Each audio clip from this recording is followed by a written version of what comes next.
ABC Sports presents the season premiere of Monday Night Baseball.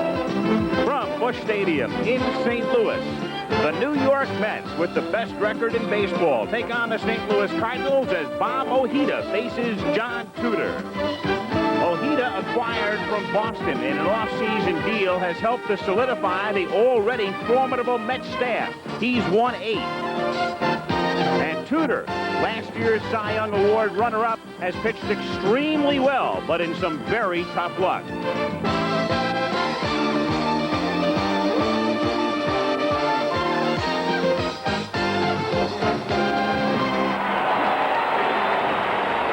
Typical June night, warm and muggy, temperature in the 80s. We had some rain an hour and a half ago that canceled batting practice, but this one will start on time as the Mets and the Cardinals begin a series before a big crowd at Busch Stadium in St. Louis.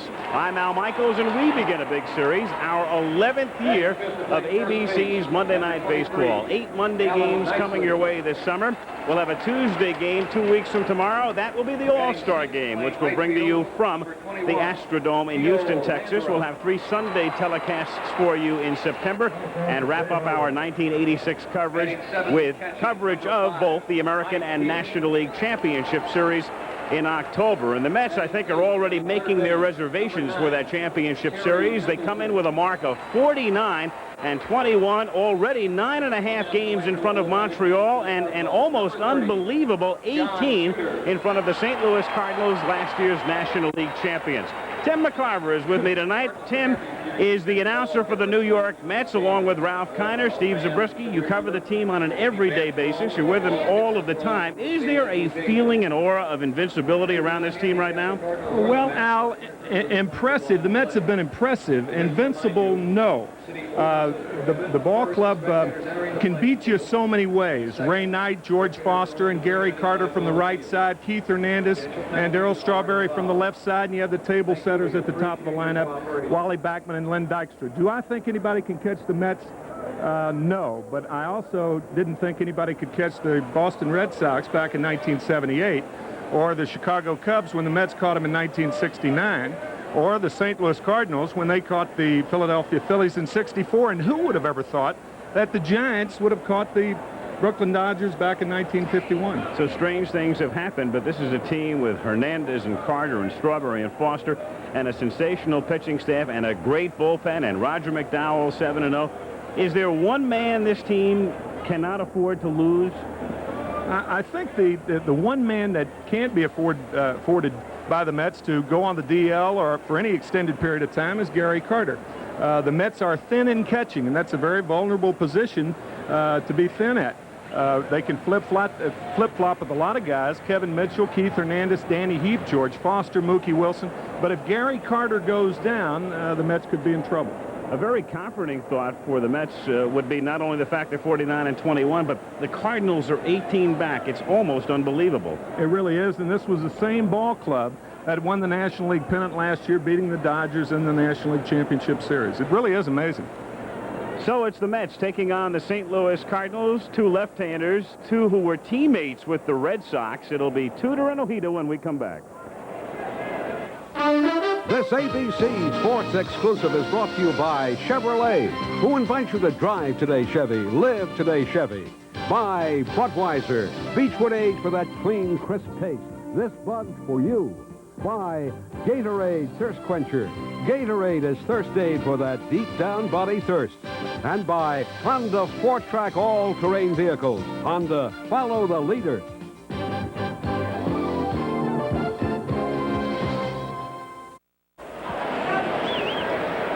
Let's take a look now at the Mets lineup. They start with Mookie Wilson, the switch-hitting center fielder, and then Kevin Mitchell is in the lineup tonight. Darryl Strawberry is out. Mitchell in right. Keith Hernandez comes back to St. Louis. And Gary Carter is the cleanup hitter. George Foster, with 13 home runs, bats 5th. Ray Knight having a great year at .307, batting 6th. The second baseman is the platooning Tim Tuffle, who faces lefties. Rafael Santana is the shortstop, and the Mets pitcher is Bob Ojeda with a mark of 8-2 and 7 of those victories as a starting pitcher. One other in relief. The Cardinal dugout, and John Tudor will be going to the mound as the defending National League champions will be taking the field very shortly, and they have lost 3 of the toughest games imaginable in their last 3 over the weekend to Philadelphia. But John Tudor, through it all this year, has pitched very well, though the numbers don't show it, and he talks about some of the differences between 85 and 86.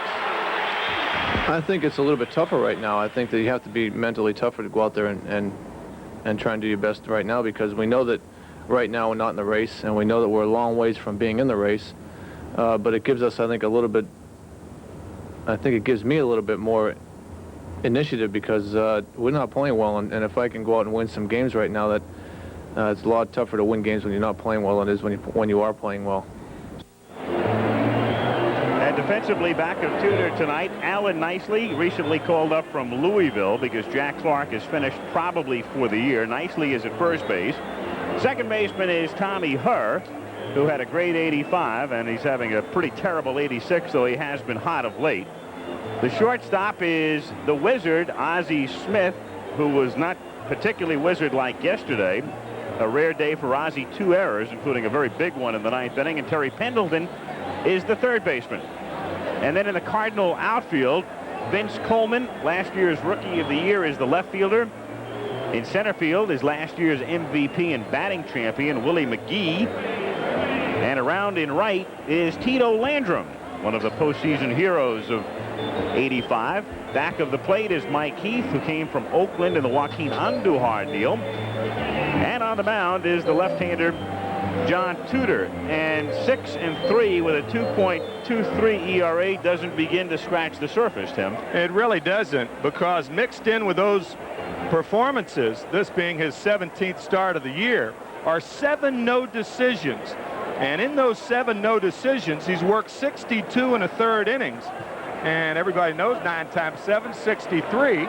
And that means that he's worked 8.9 innings, almost 9 innings for every no decision that he's worked. And 3 in a row, 3 no decisions in a row.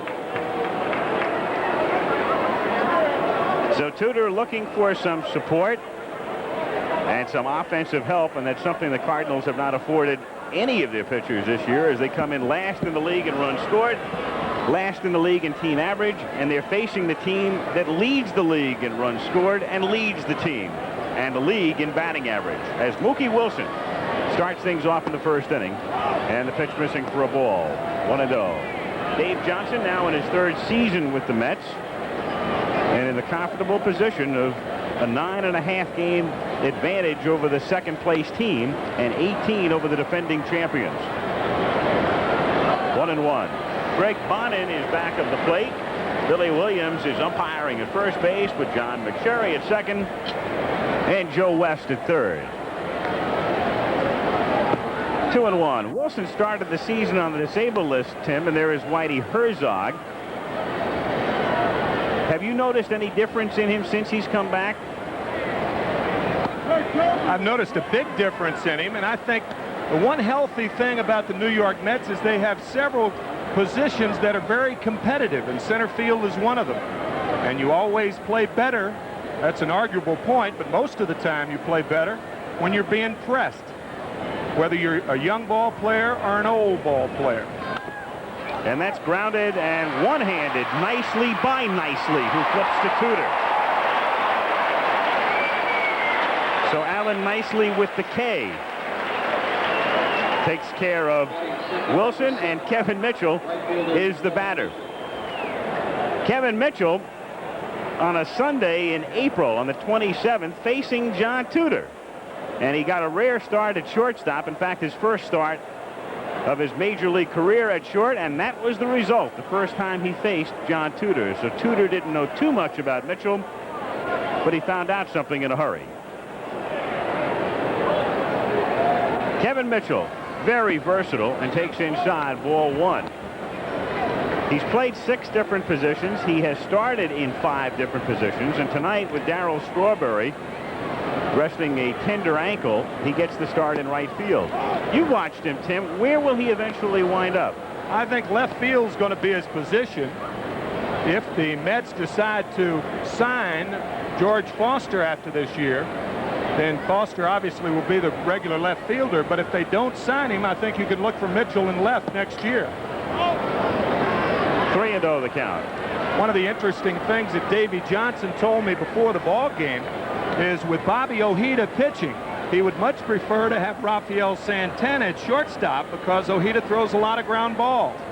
That's why Mitchell's in right field tonight. And ball 4. So Mitchell walks on 4 pitches.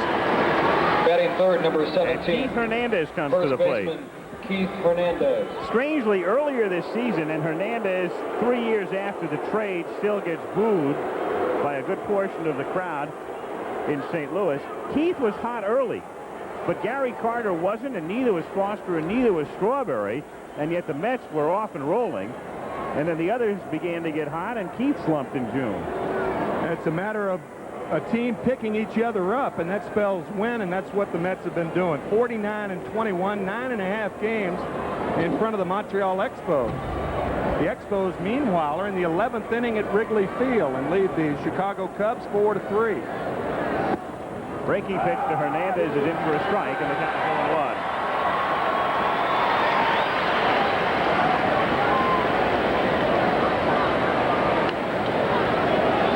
And there is Hernandez. Good April, great May, and a slumping June.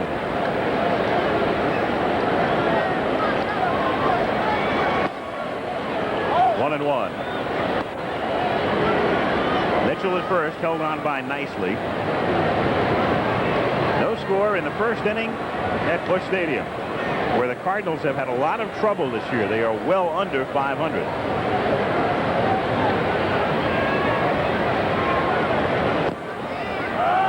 1-2. Odd thing about the Cardinals is this is a team really built for this ballpark. It's a big park and spacious with AstroTurf, as you can see, and a team that has to rely on speed and defense, and yet they've been better on the road in '86. Strike, and down he goes.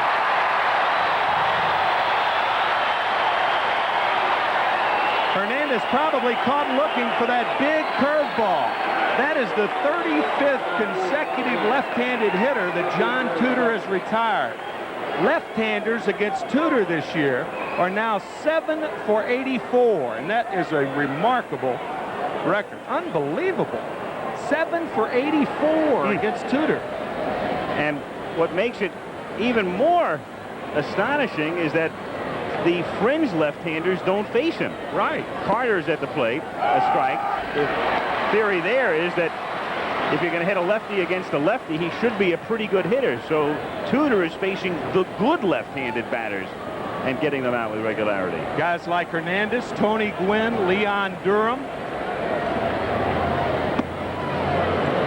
1-1 the count. Again, it's one of those crazy things where you're a victim of non-support. Your team goes in the tank early, so people begin to forget about you. And here is Tudor probably pitching as well as he did for most of 1985. And yet the numbers won't be close. As you look around Busch Stadium, 330 down the lines and a vast 383 to the alleys and 414 to center field. And tonight with heavy air and humidity, under any circumstances, a difficult park in which to hit one out. 2-2 on Gary Carter. John Tudor with the straight change and the foul tip by Carter. That's what makes Tudor so effective, not only this ballpark, but his pattern of pitching. Changes speeds behind in the count, therefore hitters can't sit on one pitch. Mitchell at first with a short lead, and the 2-2 to Carter is hit sharply on a hop to Smith, who goes to her for the fourth. No runs, no hits, and they leave one, and after a half, it's the Mets nothing and the Cardinals coming up.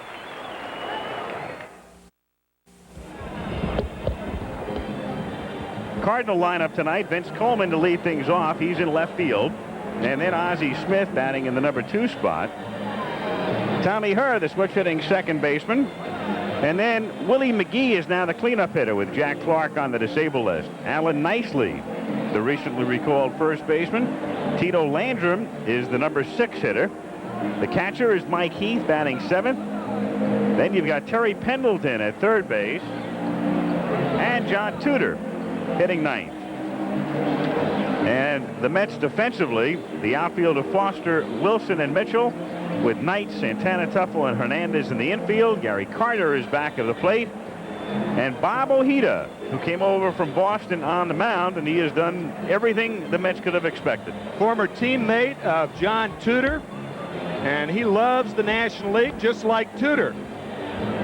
Obviously pitching in a ballpark, even though he's 5-1 on the road, 3-1 at Shea Stadium, Ojeda is pitching much to the dimensions of this league as opposed to Fenway Park. There's Darryl Strawberry, who was scratched from tonight's ball game. He slid into second base yesterday at Wrigley Field in Chicago in the 9th inning, jammed his right heel, and the combination of jamming that right heel and John Tudor pitching spells a night of rest for Darryl.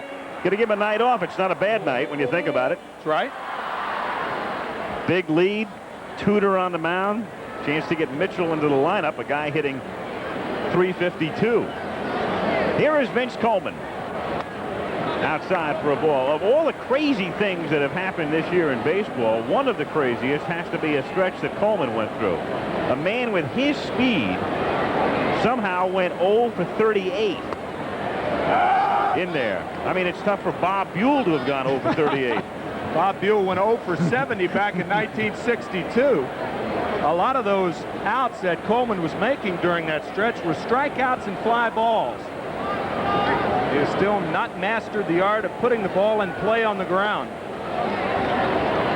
2-1 the count. One-day game, and Montreal was a winner, beating the Cubs at Wrigley 4-3 as Dan Schatzeder won it. And Smith was the loser with Bob McClure getting the save, and Jody Davis hitting home run number 10. 2-1 to Coleman is outside. Yeah, that game at Wrigley in 11 innings.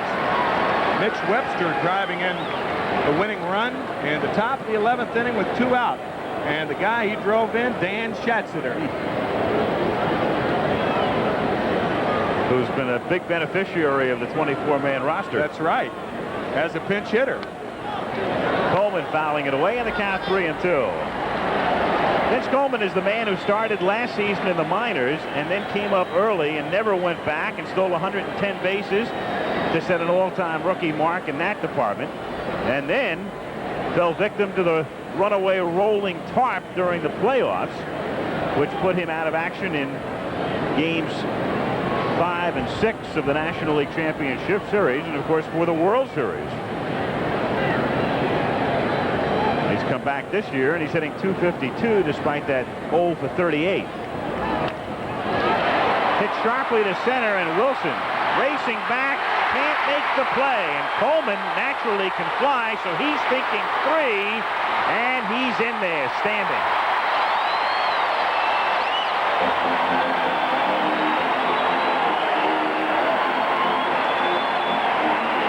Coleman leads the National League in triples with 7. And Mookie Wilson appeared to get a good jump on this ball. The ball does not carry in this area at Busch Stadium. Wilson appears to be timing that ball rather than going to the spot where the ball will come down. And he misses it by about 6 inches.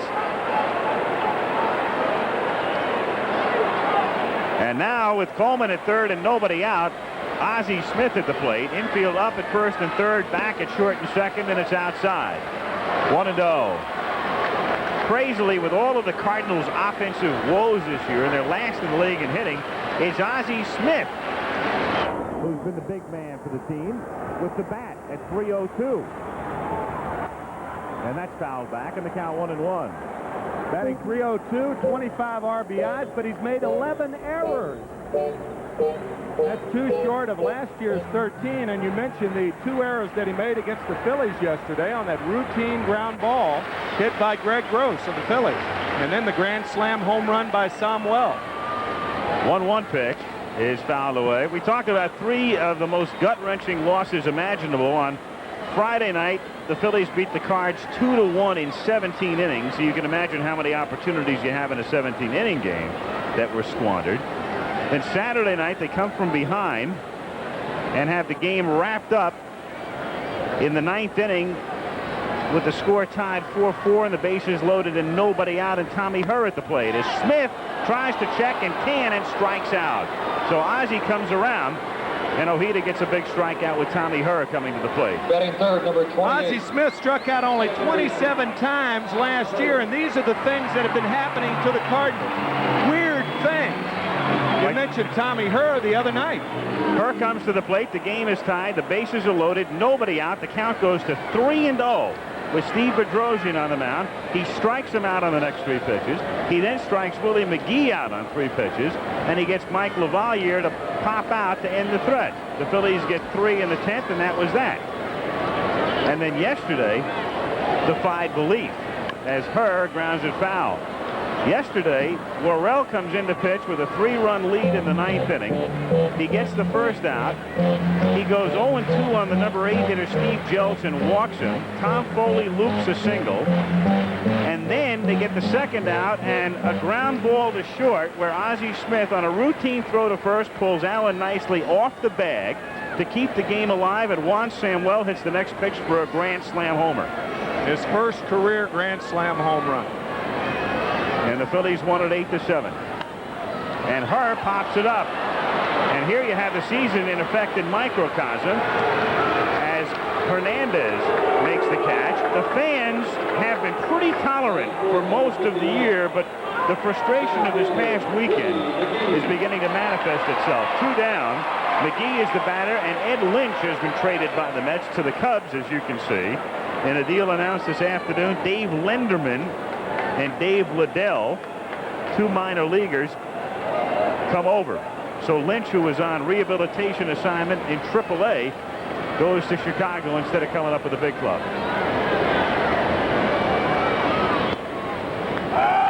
Strike. And to make room for Ed Lynch, Rick Sutcliffe of the Chicago Cubs was put on the 15-day disabled list with shoulder problems. So the same thing happening again for the Cubs this year that happened last year. All the injuries. Little squiver, it's knocked down by Ojeda. And there's your Cardinal season, as we say in microcosm. Coleman triples, and Smith, Herr, and McGee can't get him home. We've played 1 no score back after this from our local stations.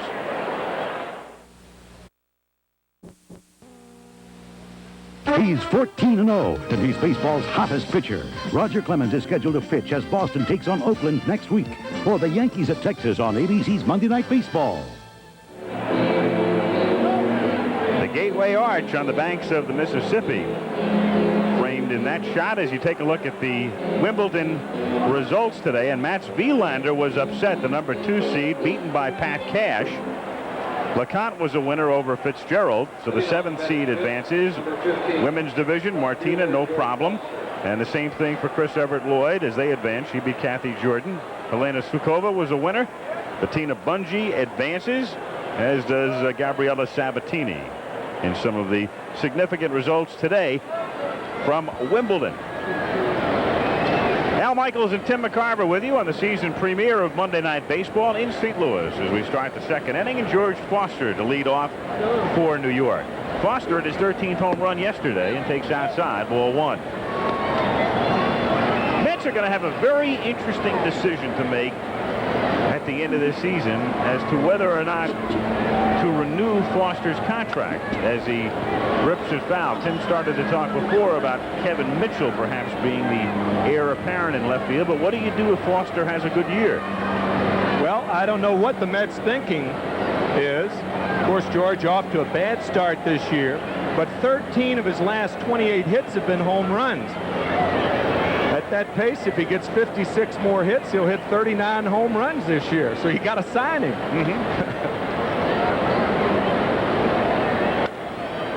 In the air to center field and deep, but it's a spacious ballpark, and there's McGee about 405 from the plate.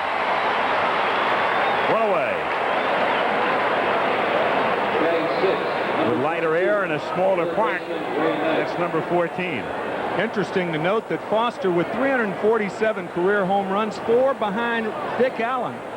Dick Allen had 351 and was the only guy to ever play in this ballpark that wasn't intimidated by the dimensions here.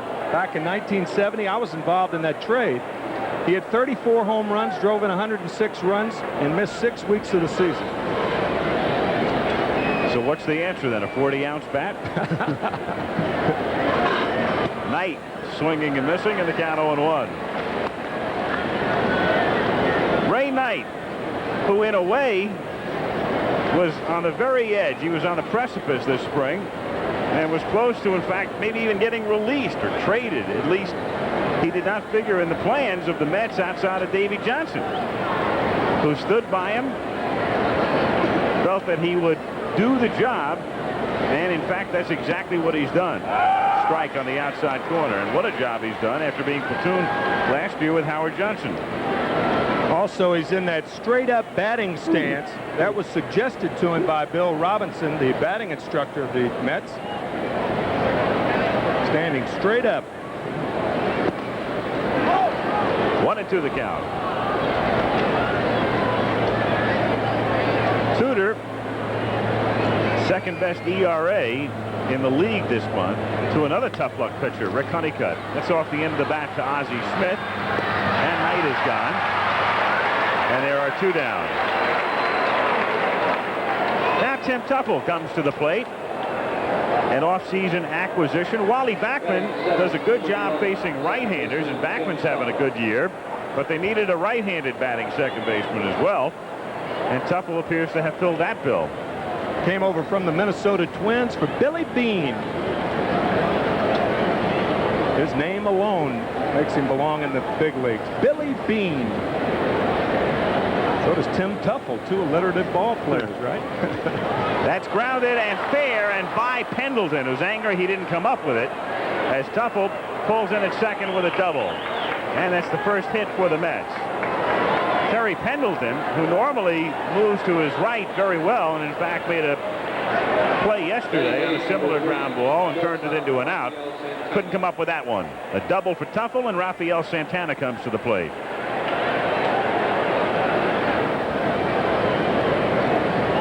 Santana really having problems offensively, and it's been that way throughout the season at 157. So you don't really have to guess as to why he's in the lineup. He obviously has a pretty good glove. Especially with Ojeda pitching. Ojeda, a ground ball pitcher, and Santana should have a busy night. 1-0. Tuffle at second, but Davy Johnson normally loves the offensive shortstops if he can get away with it, the guys who can hit a little bit. That's why Kevin Mitchell's played 9 games at short. 2-0 the count. Dave Johnson and the pitching coach Mel Stottlemyre.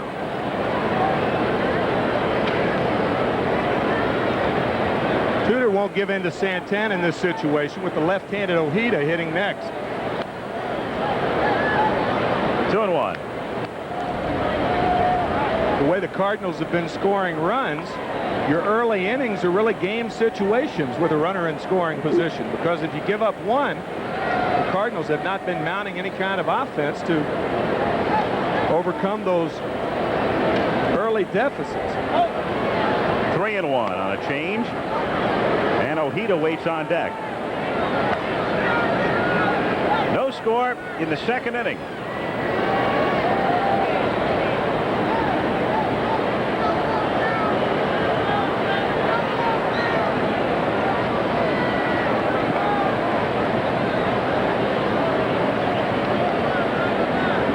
Outfield very shallow for Santana if the ball's hit sharply.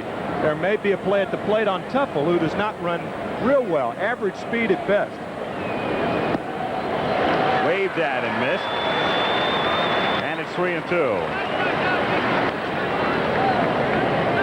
There's McGee in center, shifted toward right center. Coleman straight away in left field. And the changeup as Santana waves at. 3-2 to Santana.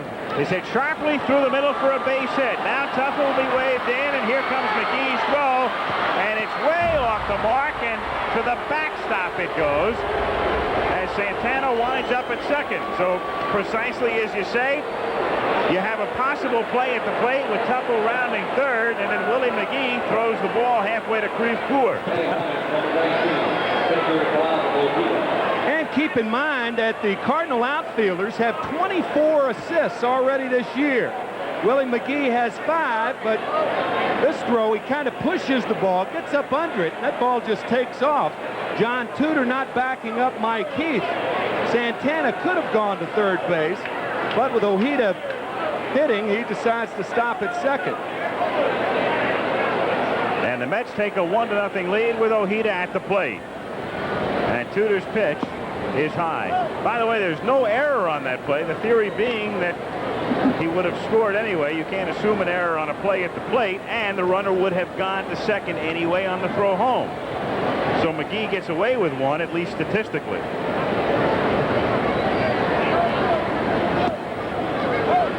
2-0 the count.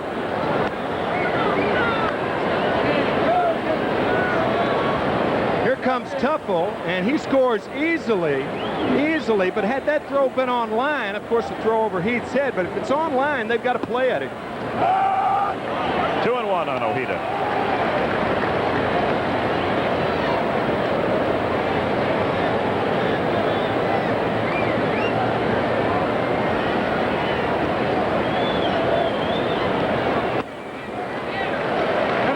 Swing for a guy who played in the American League and naturally didn't come to bat for a number of years. Still looking for his first major league RBIs, 3 for 32 on the year. He's a hacker. And the 2-2 to him is grounded toward Ozzie Smith, who short hops the ball, throws in the dirt, and nicely, I thought, came off the bag, but they get the call anyway from Billy Williams at first base. And Bill Robinson will put up a mild beat. Looked like Nicely's foot came off the bag. Nicely's foot had to come off the bag because he lost his balance. He didn't have control of the ball, actually, when he's in that situation. But they got the call, but the Mets lead it 1-0 after 1.5. Remember, you have to have control of the ball with your foot on the bag. Now, sure enough, the throw beat him, but did Nicely have control of the ball? Billy Williams thought he did. Here's another angle. Now, did he have control of the ball? See that ball rolling around in there? It looks like he did. Good call by Billy Williams. As it turns out. Uh-huh. And here is Nicely, who's been up 6 times. Jack Clark tore ligaments in his thumb and underwent surgery. And Clark is gone, if not for the whole season, at least until the middle of September. So the Cardinals had to call Nicely up, and he'll platoon at first base with Andy Van Slyke, and he pops it up in foul territory, and Carter will not have room. 0-2. So Nicely, who can catch and had prior experience with Houston and Cincinnati, gets another shot in the big leagues. In 11, Montreal beat Chicago. Phillies and Pirates tied in the 3rd. San Diego has the lead in the 2nd at Houston. Atlanta leads the Giants 3-0. And LA and Cincinnati are tied 1-1 in the 3rd. 1-2.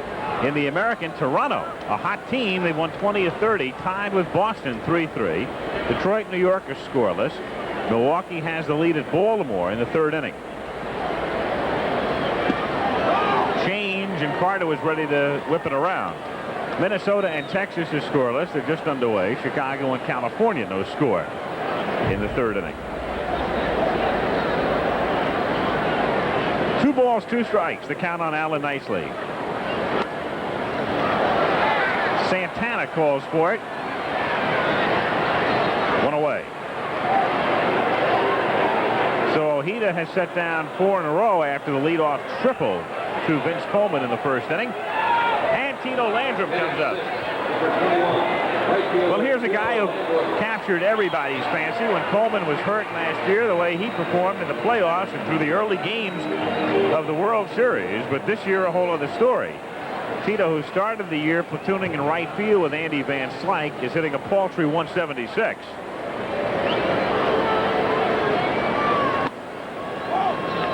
One and 0. Dwight Gooden, the semi-mortal one. 9-3, and everybody wants to know what's wrong.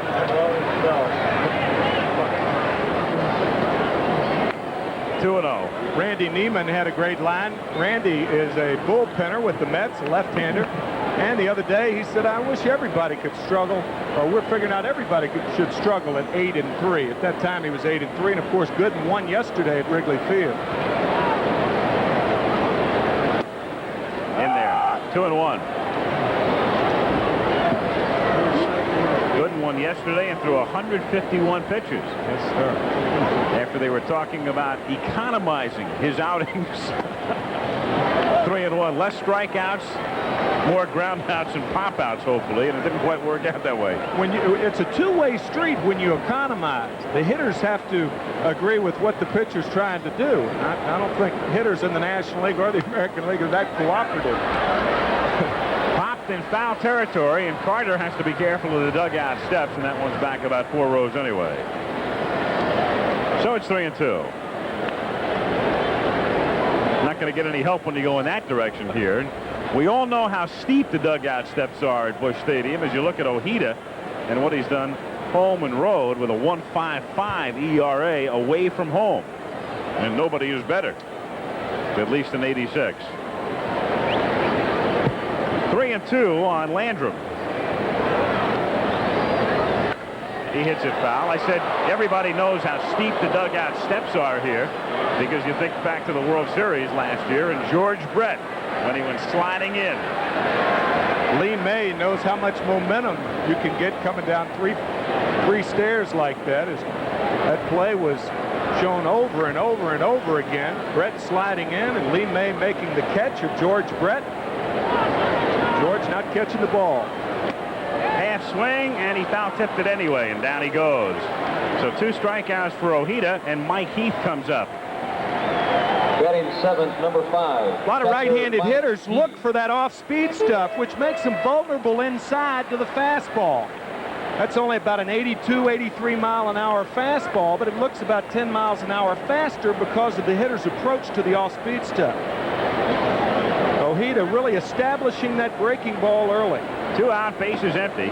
You mentioned Lee May's name, and the irony here is that the Mets drafted Lee's son, number 1, and he signed today. The Mets have announced it.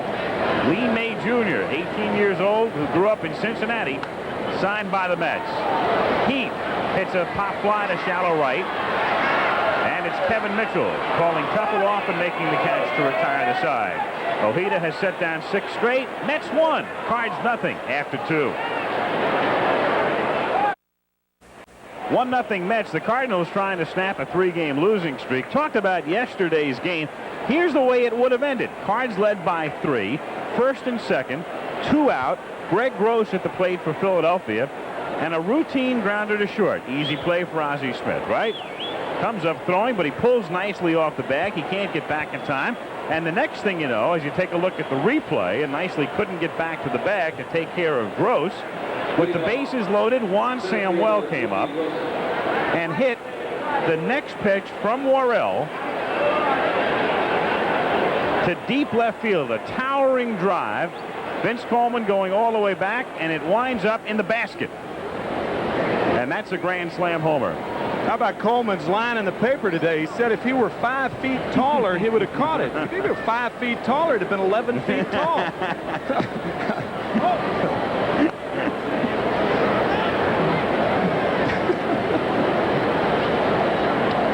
Well, maybe Bull with a little leap might have been able to pull that one back down.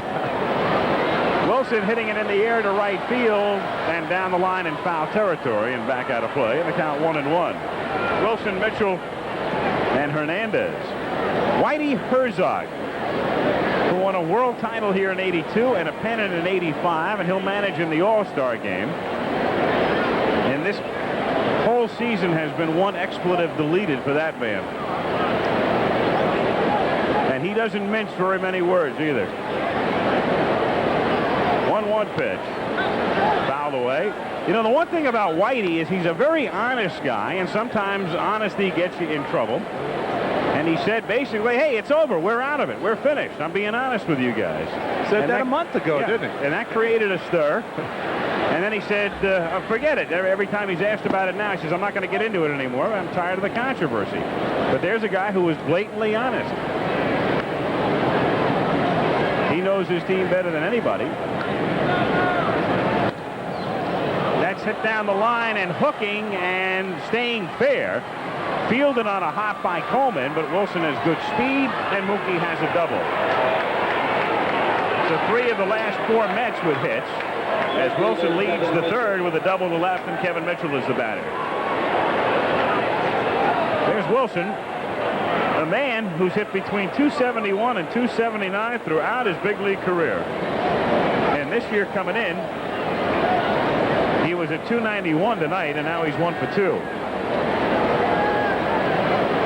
I think in this situation with Mitchell hitting, I think you ought to put Mitchell on his own. None of that going to the right side to move the runner to third base, because Hernandez is on deck. And he goes to center field, and that one will drop in as Wilson had to hold and stops at third. So a single by Mitchell to center field, and the Mets have runners at first and third with Hernandez, Carter, and Foster still to come. First baseman. Had Kevin Mitchell just given himself up to move Wilson to third base, Hernandez would have been the hitter with Wilson at third and 1 out.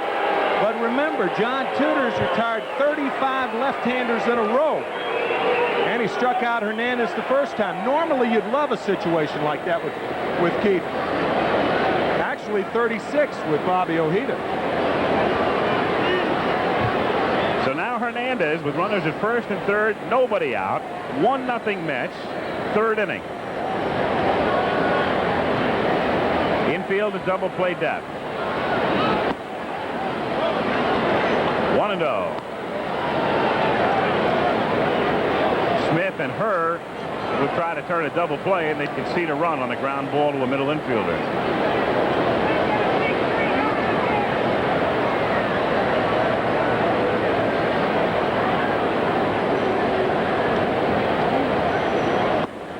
Backs him off, and the count 2-0 with Gary Carter on deck. That's going to run in the second on a double by Tuffle, and Santana's single to center. And threatened here in the third with Wilson at third and Mitchell at first and nobody out.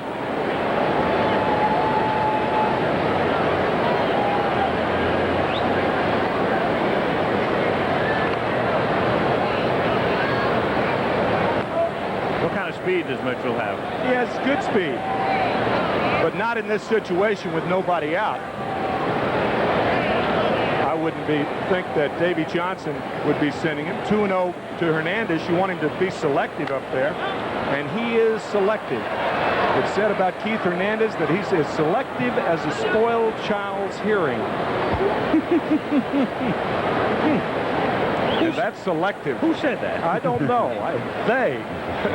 The generic they.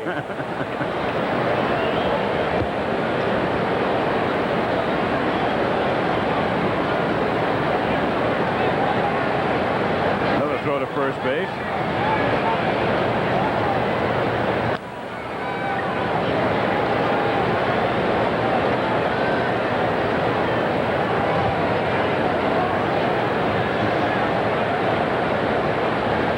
Tudor driving Mitchell back again. Mitchell not taking a very big lead. Mitchell has stolen 3 bases. He's a hard runner as opposed to a runner that runs fast. Looks like he's running fast. Good breaking pitch, 2-2. Looks like he'd be a tough guy on a double play. I'll guarantee you. A breaking ball on the 2-1 count, and Tudor continues to throw the breaking balls behind in the count. If you can do that and get it over, you'll win in the big leagues. And the 2-2, he fights it off and fouls it off. On the subject of tough guys breaking up double plays, how about Bo Jackson? Think about him sliding into second. And Bo tonight makes his debut as we speak for Double-A Memphis. And in fact, we'll have a report and be able to show you his first at-bat very shortly in a game at Tim McCarver Stadium in Memphis is where Jackson makes his pro debut tonight. And the 2-2 to Hernandez is unintentionally fouled away.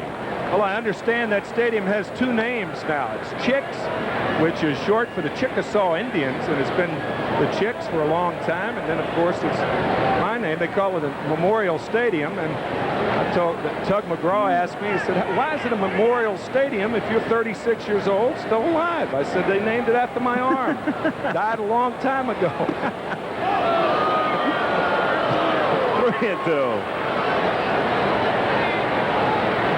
Well, you'll live forevermore now in the annals of baseball as Bo Jackson makes his debut at McCarver Stadium in Memphis. Wilson at third.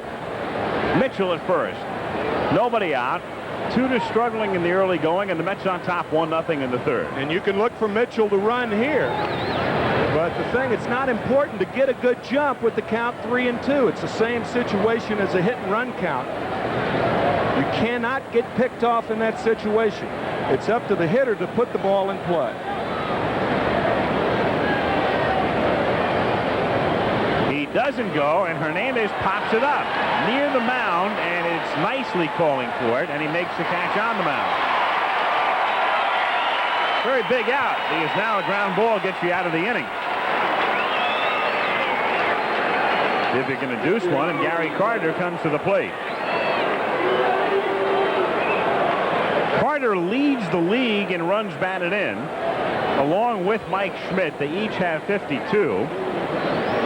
Funny though, Schmidt is up in the threes. Mike having a great year with the bat, and Carter at 247.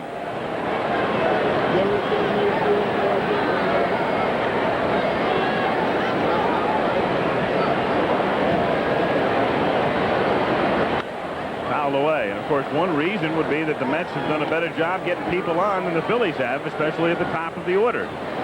Lynn Dykstra, Mookie Wilson, Wally Backman, all having fine years. Man, look at that. 27 in the third. Coming into this game, 2 earned runs over that stretch. He's won 20 of 21 in this ballpark.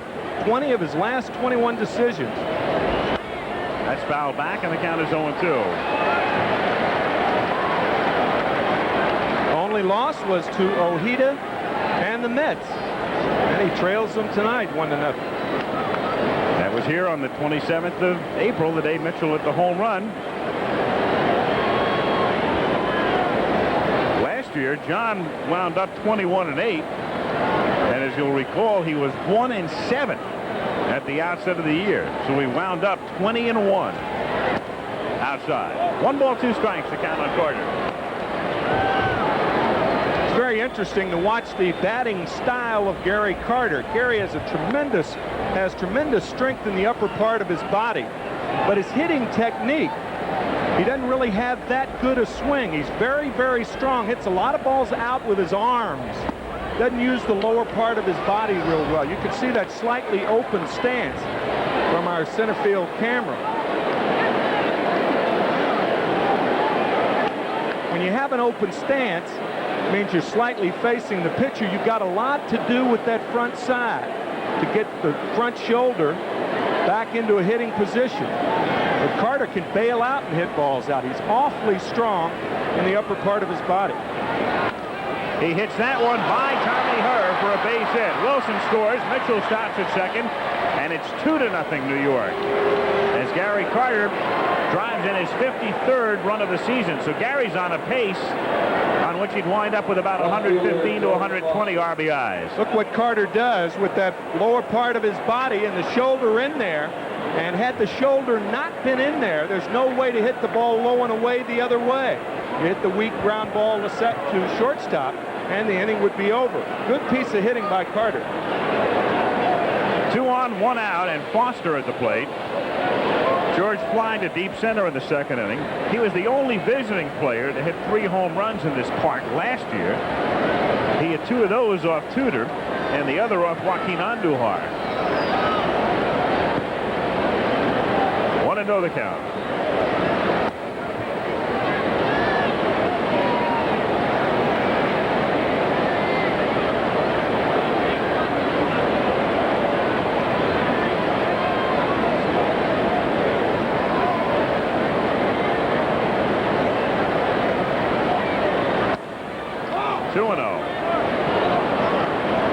And Heath goes to the mound. And with Mitchell at second base and the runner at at first base, Carter. Mike Heath going to the mound. It's been a very deliberate, slow, and getting to be painful inning for John Tudor. And that's unlike Tudor, too. He loves to work fast. Think long, you think wrong.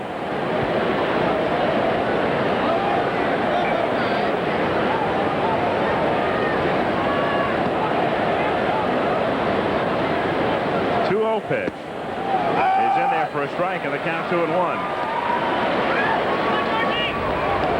Think long, think wrong. That was an old saying by Jim Cott, who is now announcing for the New York Yankees. And nobody worked quicker than Jim Cott. I like that. A little chopper foul. And it's so true, too, because a lot of pitchers think that they have to do a lot of thinking. They have to think their way through ball games. They don't have to react. All the thinking should be done before the ball game. Baseball's a reaction sport, and you react to what you thought about. Anticipation now certainly is very important in baseball. But you can't anticipate quickly if you're sitting there thinking. And it's true. I'm trying to think of the deliberate great pitchers of our time, and they are few and far between. Steve Carlton, Bob Gibson, Sandy Koufax, Don Drysdale, all of them work quickly. Very quickly. Nolan Ryan. Called strike 3 as Foster goes down on strikes and doesn't like that call. Plate umpire Greg Bonin, and the plate a little too wide for Foster's liking. Well, it was a very close pitch, but it appeared to have the corner. It might have been a little outside on second thought. But Tudor's a type of pitcher that's going to get a pitch like that because he works in and out. Might have the corner of 6th and Main, but I'm not sure it had the outside corner here. Hollywood and Vine. Right. 2 down, and Ray Knight is at the plate. It's like the corner I used to hang around. That was a very dark corner.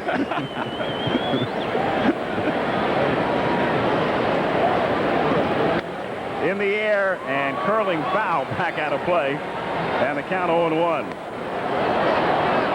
Now let's think of the great pitchers right now. You talked about Seaver and your 300-game winner Sutton, good, quick, steady worker in a way. Phil Niekro, now when he's in rhythm, Niekro can be deliberate at times, but that knuckleball is so erratic.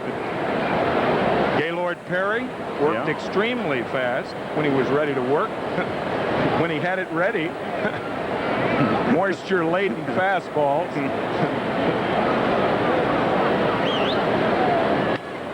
And that's hit into center field for a base hit. Harrelson waving the runner home as McGee's throw comes into second. Mitchell scores. Carter stops at second. And the Mets now lead it by a score of 3-0. Why is a 2-out hit different from a hit with 1 out or none out? Well, the fact is, if you've got somebody on base and you don't get the hit with 2 out, well, the inning's over. You don't want to squander those runners at second base. And Ray Knight is a devastating hitter with runners in scoring position and 2 out. 36 RBIs now for the Mets third baseman, whose wife, Nancy Lopez, and their brand new baby here tonight, or at least in St. Louis tonight.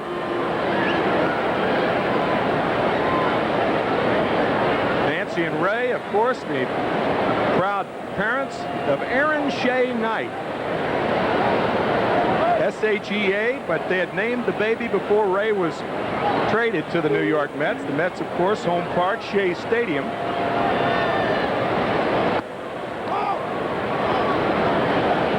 Tim Tuffle with the count 1-0.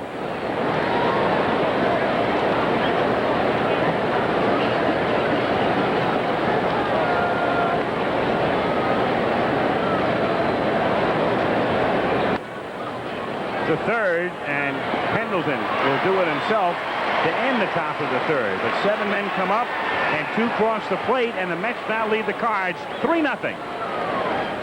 Corey McFerrin in New York. Bo Jackson's professional baseball debut minutes ago in Memphis, Tennessee. Double-A action. His first at-bat, first inning. Here's the pitch, and there it goes. A smash up the box, base hit. Drives in one as the Memphis Chicks take a 3-0 lead over the Columbus Astros. Bo Jackson's decision to play baseball looking pretty good through his first at-bat. That's a story from Tim McCarver Stadium. Back now to Al Michaels and Tim McCarver. So a successful beginning to Jackson's pro career as we update the scores for you. Montreal a winner. 5th inning, the Pirates lead the Phillies 3-2. San Diego leading Houston 4-2 in the 4th. Atlanta 3 and the Giants nothing in the 5th inning. Dodgers 2, Cincinnati 1 in the 6th. American League, Toronto leading Boston 5-3 in the 4th. Yankees, who've lost 10 straight at home, are scoreless with Detroit. Milwaukee leading slumping Baltimore. Minnesota, Texas scoreless. California 2, Chicago nothing in the 4th inning. Here the Mets with the best record in baseball, 49-21, leading 3-0. Terry Pendleton leads off in the bottom of the 3rd inning and takes a strike. Pendleton, Tudor, and Coleman, the 8, 9, and 1 hitters against Bob Ojeda.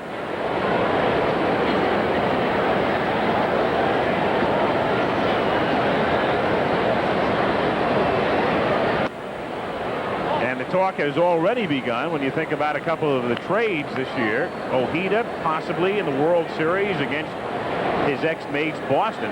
And then more interestingly, after yesterday, what about Tom Seaver in the World Series against the New York Mets? Tom Seaver traded to the Red Sox for Steve Lyons, who is now with the Chicago White Sox. Pendleton with a single to left field. Second Cardinal hit, so Terry is on, and John Tudor comes to the plate. Well, a changeup, and the one thing that impresses Mets pitching coach Mel Stottlemyre is the different speeds that Ojeda uses with his changeups. So that changeup with all those different speeds really serves as 3 or 4 pitches. John Tudor, who switch hit for a while and then decided to go back to left-handed only.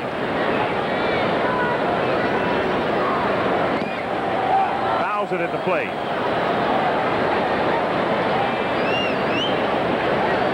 Tudor has sacrificed 8 times this year.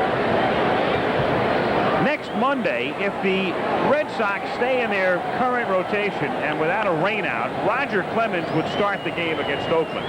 The Yankees in Texas will be our other game. That's next Monday at 8 Eastern time. And that could be an extremely significant game because Clemens is now 14-0 and has 1 start before that. Throw to first base to drive Pendleton back. Clemens could tie the American League mark Wednesday against Toronto. And if he were to do that, and again without a rainout and staying in rotation, then he could be going for the American League mark. The possibility exists of it taking place next Monday. So we will be in Boston for Oakland against the Red Sox. Clemens is worth watching under any circumstances. He really is. And then I would imagine we would see Roger 2 weeks from Tuesday again in the All-Star game as the starting pitcher. 1-1 the count on Tudor. With a 3-run lead, the Mets will be trying to get just 1 out. They don't care whether it's at second or first. Naturally, you want to retire Tudor. Well, with a 3-run lead, you've got to make sure of 1 out. Hernandez fields. Tudor gets the job done. That's 9 sacrifices for him. Tim Tuffle gets the put out 3-4. And Pendleton at second base. Meanwhile, our final Sunday afternoon presentation of the year comes your way this week. Seattle and Boston with Tom Seaver scheduled to pitch for Boston on Sunday if they stay in rotation. And Detroit and Texas is the other game, and that starts at 3 Eastern time this Sunday. Vince Coleman tripled in the first inning, led off with a triple, and then was stranded when Smith, Herr, and McGee couldn't get the ball out of the infield.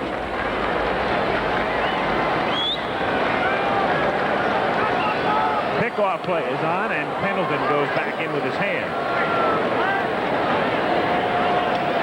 When you're trailing by 3 runs, you better not get picked off at second base. This play really closer than it should have been.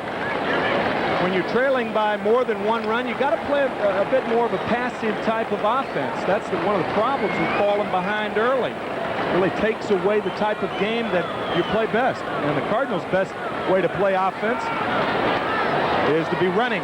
Run, run, run. The Cardinals, despite their offensive woes, and we talked about their being last in hitting, last in runs scored, last in home runs in the league, at least they are still first in stolen bases.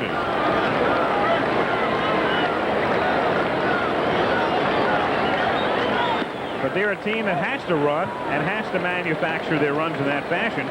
With the loss of Jack Clark now for probably the rest of the season, their only home run threat, their leading home run hitter right now is Andy Van Slyke.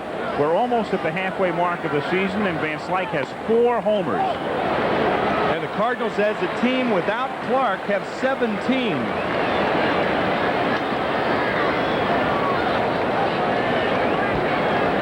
St. Louis with a total of 26. And the way it's going with Clark out, unless they make some sort of trade, they very well will wind up with less than 50. 3-0 the count. And you're liable to see Coleman take 2 pitches off of Bobby Ojeda. He rarely has control problems, but he has fallen behind 3-0 to Coleman.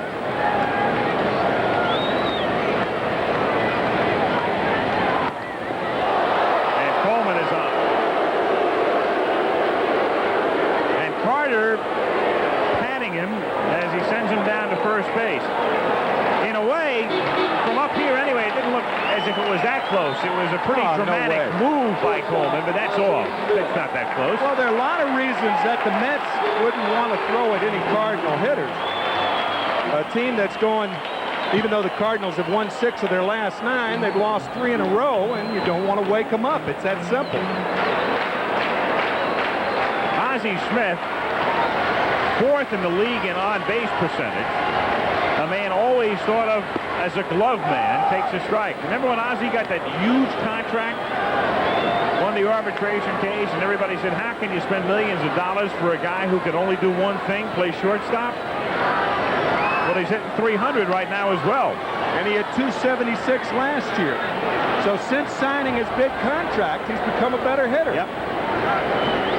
Think we ought to take that approach? What do you think? Absolutely.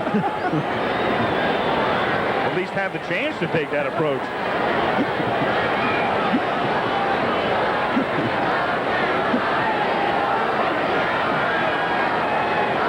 In fact, we'll just make him our idol right now. Of course. 0-2 to Smith is up high. 1-2.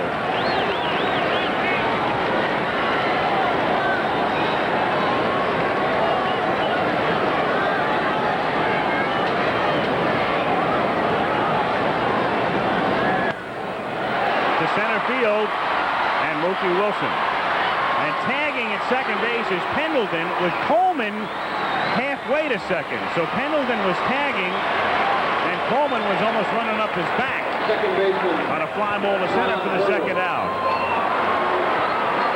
Well, I guess you might ask why Coleman wasn't tagging too. He had already committed himself going towards second, and he's not that fast to get back to first and make the play to second base, or take the 90 feet to second base, coupled with the fact that he can steal the base anyway. He's stolen 45 to lead the National League, and he's been caught only 7 times.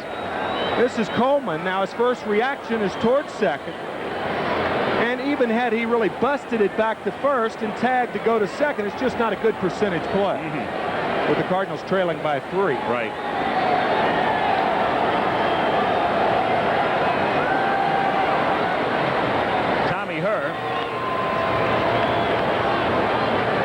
Coleman can be erratic as a base runner, even though he's got that blazing speed.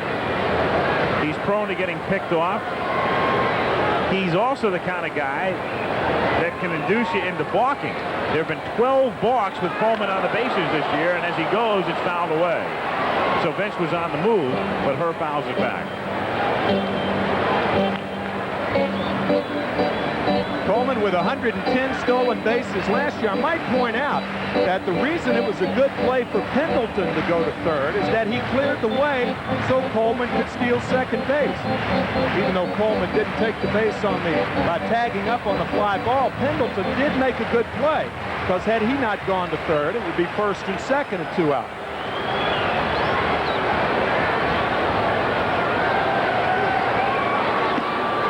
Swinging and missing, and the count is 0-2. Tommy Herr, he was down in the ones until recently, and his hot streak coincided with the birth of his second son.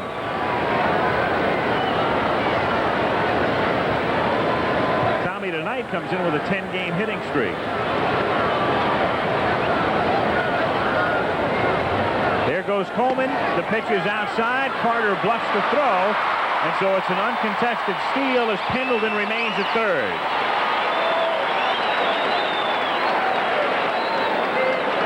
Number 46 for the Cardinal left fielder. And if the New York Mets do have an Achilles heel, it's Gary Carter's inability to throw base runners out this year. Of course, the pitchers have not helped them a lot, and plus guys are just too fast nowadays. I often said, you know, if you want to throw more guys out, just put the bases back 5 or 6 feet more. These guys outrun the ball. There's no chance to get Coleman in that situation. Foul back.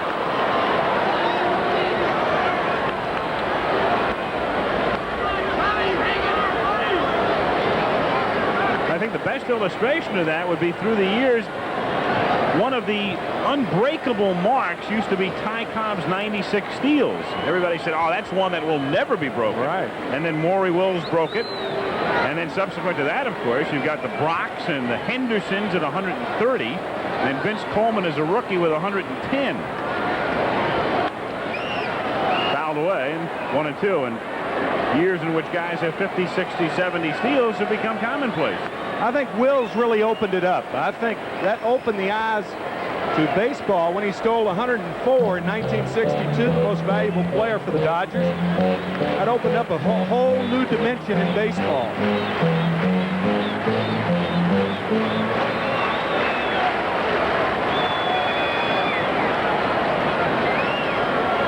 One ball, 2 strikes to count on Tommy Herr. To right field, and this will get Ojeda out of the inning. So the Cardinals squander a threat, leave men at second and third, and it's 3-0 New York through 3. Keith Hernandez is a man who knows the ups and downs and the highs and lows to extremes. I asked him if the game is still as enjoyable to him now. I enjoy it. I don't know. There's times when you get tired of it, but you realize that it's a long season, it's a long grind. It's been 10 years. And you kind of wonder and you go, well, geez, I don't need this anymore. But, you know, what are you going to do after the game's over with? When you're through playing? I mean, even if you find something you like, you're not going to get the thrills that this game can give you. You know, there's so much enjoyment to getting that clutch hit, making the nice play in the field, winning a World Series. Those are things that I think nothing in life will ever do. Nothing that kind of excitement will ever bring to me. So I'm 32 now, going on 33. I hope to play another 6 years, and then we'll just take the ball from there. The reflective first baseman of the Mets watching as his team leads 3-0 in the 4th inning, and Rafael Santana to be followed by Bob Ojeda and then Mookie Wilson. 1-1 the count.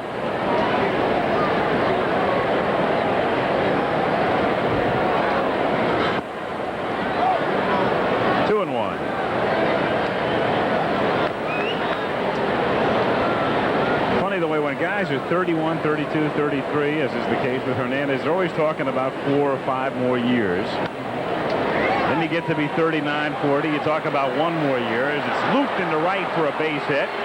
Takes the wide turn at first, and with Heath covering the bag there, the throw goes into second, and they tag him out. With 3 men chasing the pop-up, the first baseman, second baseman, and right fielder. Santana felt he could take the chance by making the wide turn, and Mike Heath made a great play here to back up at first base and force Santana to go to second. I'll tell you, when you're a catcher, you run down to first base in situations like this, and usually the runner won't take the wide turn. He'll just try to go to second. But Mike Heath forced Santana to go to second base. Heath coming to back up first. Santana looks back, says, whoop, can't go back there, got to go forward. And Ozzie Smith made a great play on that in-between hop to tag Santana out of there.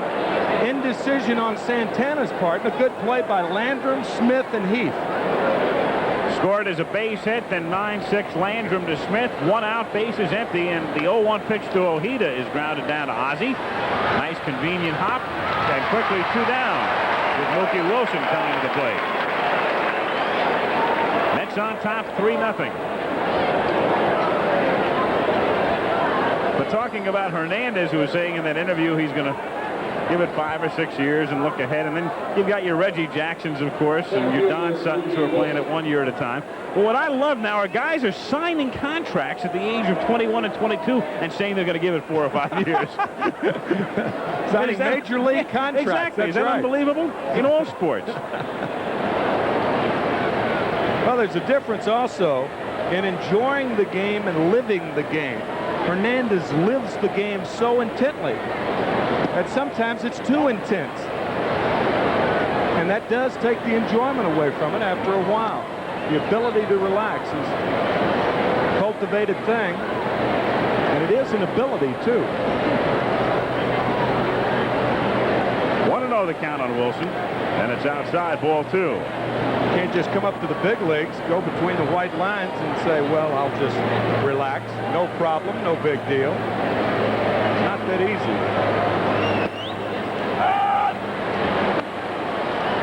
2-1.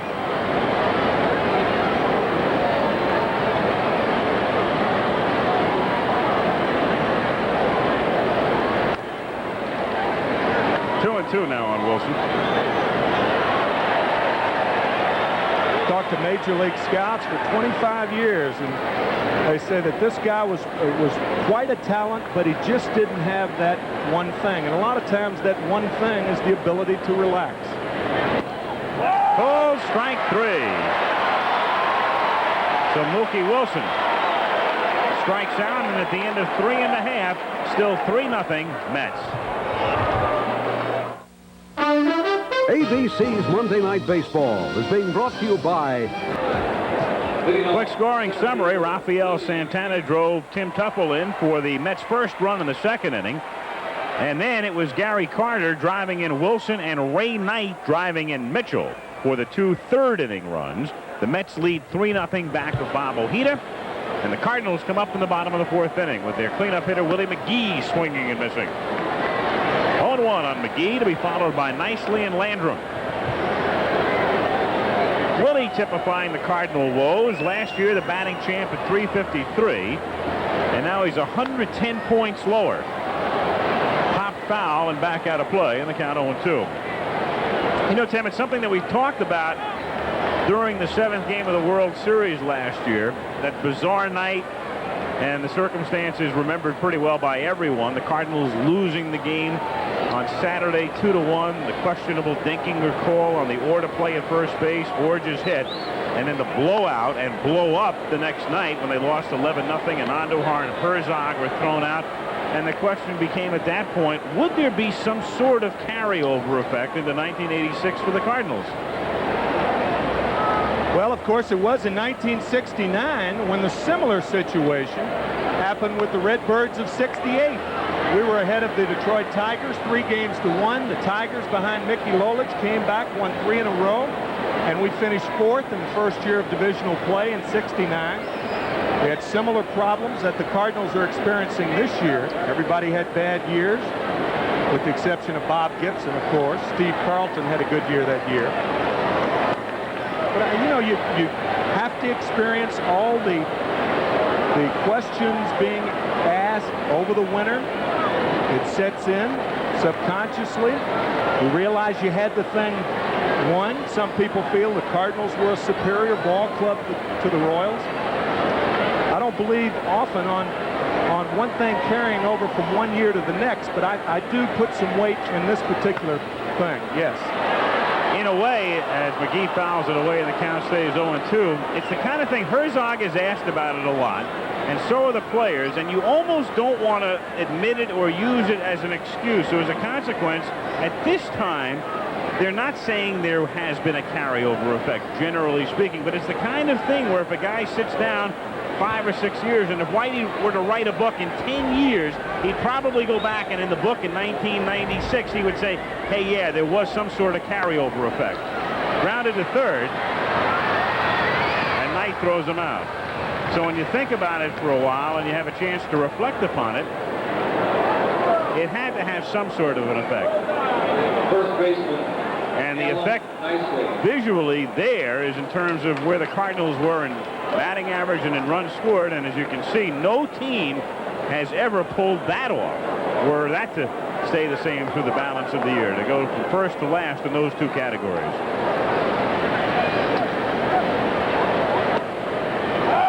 Strike to nicely. And only one team, the 1914 A's, 14 and 15 A's, have won it one year and finished the last the next year. 1914 and 15 Philadelphia A's under Connie Mack. A lot of extenuating circumstances, so I've read. A lot of players leaving the next year and what have you. That's when he pulled his Charlie Finley act in a way by selling off a lot of his stars. Little looper, and that one gets by Hernandez for a base hit down into the corner, and maybe two, but no. Nicely doesn't run very well, and he stops at first with a single.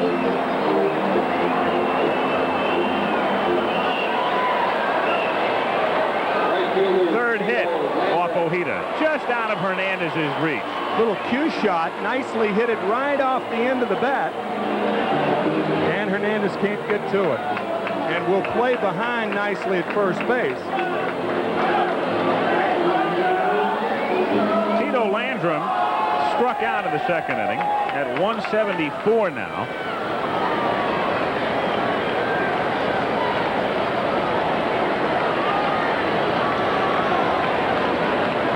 Al, I ran this theory by Davey Johnson yesterday after the Cub game, and Davey said, we lost to the Mets in '69, but we came back to win it in '70. They beat the Cincinnati Reds.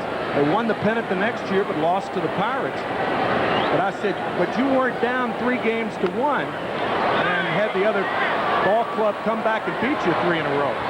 There's a difference. Landrum pops to Hernandez, and there are 2 down. And again, it's not just that being down 3-1, but it's how you lost it. Because you keep thinking to yourself, and Denkinger, man enough to admit it in the offseason that he may have blown the call, and if he doesn't blow the call, well, you don't know how the rest of the inning will go, but the Cardinals conceivably win it in 6. And then you've got that crazy, tempestuous scene the next night where you lose 11-0, and Andujar's gone, and Whitey's gone, and you're angry, and Tudor cuts his finger.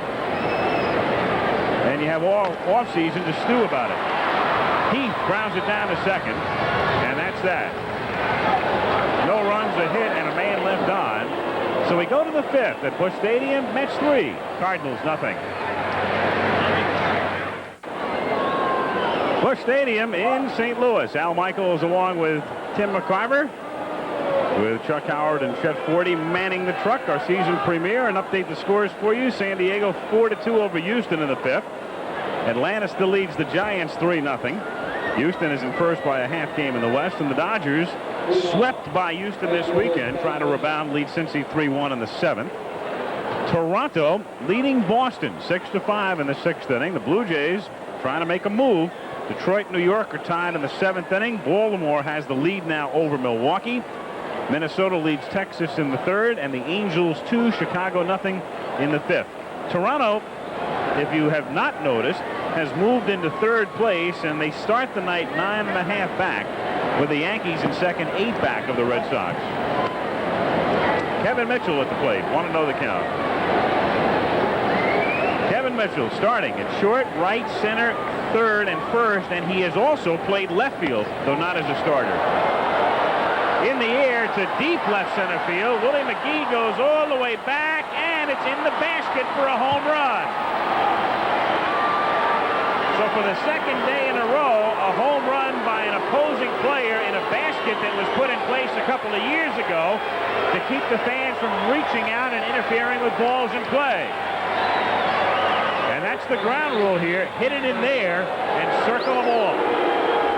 And remember Vince Coleman's line, if he were 5 feet taller, he would have caught the Grand Slam home run hit by Juan Samuel yesterday. And I guess Willie McGee could say the same thing.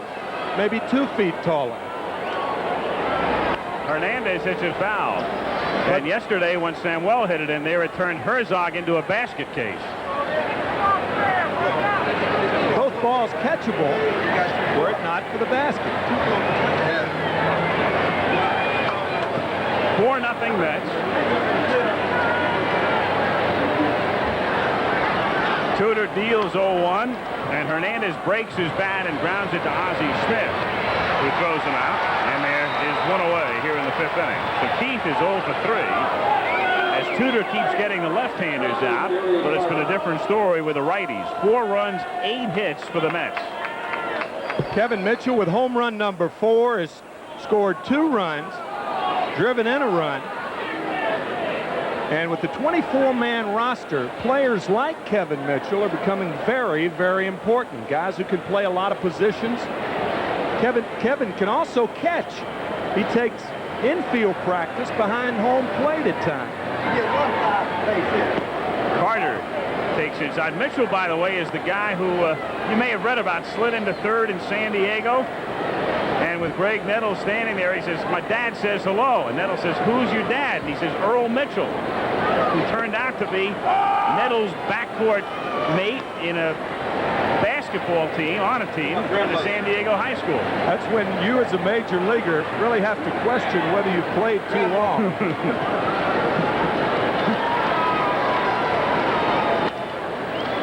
Toward the middle, that's a relatively easy play for Ozzie, who throws Carter out. And there are 2 down. So deja vu tonight. It was Mitchell hitting that home run off Tudor on April 27th and duplicating the feat. As you said, a routine play for Ozzie Smith. Carter does not have good speed, and Ozzie gets him easily. Footwork, very important for a middle infielder. You saw how Ozzie Smith caught the ball and then positioned his body to make the good strong throw to first base. George Foster fly to center and struck out. Inside, ball 1. Mets 4, Cardinals nothing, 2 out, bases empty in the top of the 5th inning.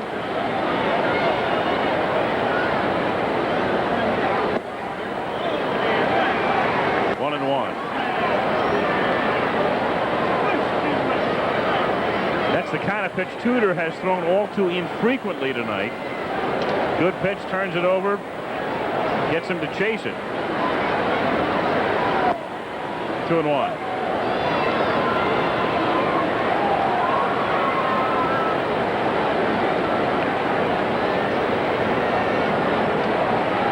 John Tudor could have been a Met. He was drafted 21st in 1975, didn't sign, and signed the next year, the next January, with the Red Sox. Number 3 draft choice of the Red Sox. And he's going against a non-drafted free agent tonight, Bobby Ojeda. The 2 teammates in Boston. Tudor, by the way, no overnight sensation. He had some decent years at Boston, but nothing that would electrify you. And then he went to Pittsburgh for a year, and then the trade to the Cardinals. He fights it off and hits it into right field for a base hit. So a 2-out single by George Foster, and it brings Ray Knight to the plate. Tell you, this is the type of hit that a lot of strong hitters get, because you have to respect their power and play them deep. And because Landrum was playing him deep in right field, he dunked one in front of him. Greg Luzinski, a typical example of that. Of course, Bull could hit the ball out of sight, but he used to get a lot of flares, a lot of broken bad hits to the opposite field, because the right fielder had to respect his power and play him deep.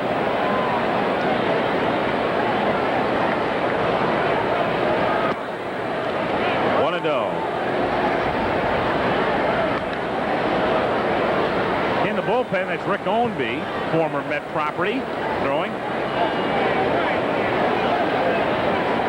Tudor is due to bat second when the Cards hit in the bottom of the 5th inning.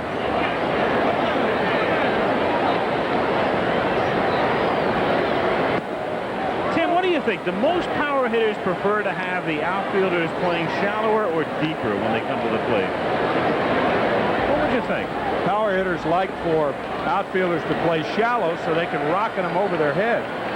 The only problem I have with any power hitter is there aren't too many guys who can drive the ball over the opposite fielder's head. And I think too many dunkers are ahead in all of baseball. Of course, this base hit is a legitimate hit because it's pulled to left. A legitimate dunker. Yeah. But the dunker's the other way. Most guys cannot drive the ball over the opposite fielder's head. Unless you're talking about Murphy, Schmidt, Guerrero, guys like that, certainly. Strawberry, not too many left-handers. Kevin Mitchell can do it. He's strong enough to do it. But not too many guys can drive the ball over the opposite fielder's head. Now, they may hit a fly ball, a right-handed hitter over the right fielder's head, but that's different because you have time to get back on it. And I think in both leagues, the opposite fielders, generally speaking, play too deep. I would agree.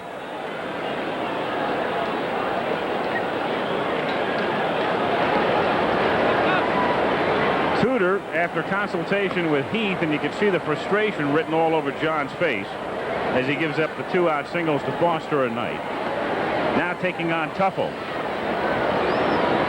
Only the second time this season that Tudor's given up 4 earned runs in a game. Strike. Even though he was 6-3 coming in, we illustrated early on how he'd been the victim of non-support. Tough luck. Had pitched extremely well. Had several no decisions when he could easily have had victories. But tonight, not a good outing. Fly ball to McGee. And so no further damage in the inning after the leadoff home run by Kevin Mitchell. The Mets have 10 hits and a 4-0 lead after 4½. On Wide World of Sports coming up this Saturday, Syed Awita, Steve Scott, Steve Cram are among those you'll see in the Dream Mile from Oslo, Norway, and also the Firecracker 400 stock car race from Daytona Beach, Florida. That's this Saturday on ABC's Wide World of Sports. Bottom of the 5th inning, Terry Pendleton leads things off by fouling it away. 0-1. Pendleton, and then they'll go to their bench as Jose Oquendo has come out on deck to bat for John Tudor, and then we'll see Coleman. And Rick Ownby in the bullpen. He'll face the Mets in the 6th inning. Pendleton slashes it to right field, but there's Mitchell making the play. Gauged it perfectly and reached down to grab it. One away in the 5th inning, and the former Met, Jose Oquendo. And where do you see his average? Remember, we were talking about the opposite fielder playing shallow. Well, Kevin Mitchell plays shallow and makes a nice play. Had he been playing Pendleton deep, the ball falls in front of him. Cheito Oquendo from Rio Piedras, Puerto Rico. Former Met and hitting .356. He is switch hitting again this year for the first time since 1983. And as a right-handed batter, he is 8 for 19. He has 6 singles and 2 doubles, so he's batting .421 from this side of the plate. Oquendo, for a brief while, a couple of months, a couple of seasons back, the Mets starting shortstop.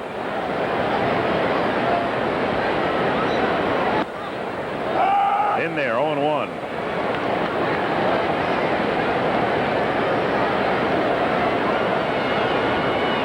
Oquendo, one of 6 switch hitters for the Cardinals. Breaks his back, but it's the next pack of the season for him. Another hit.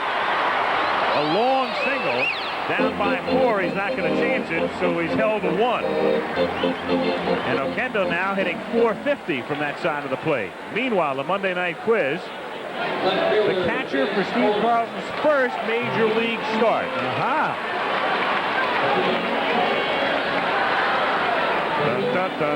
It was not Bob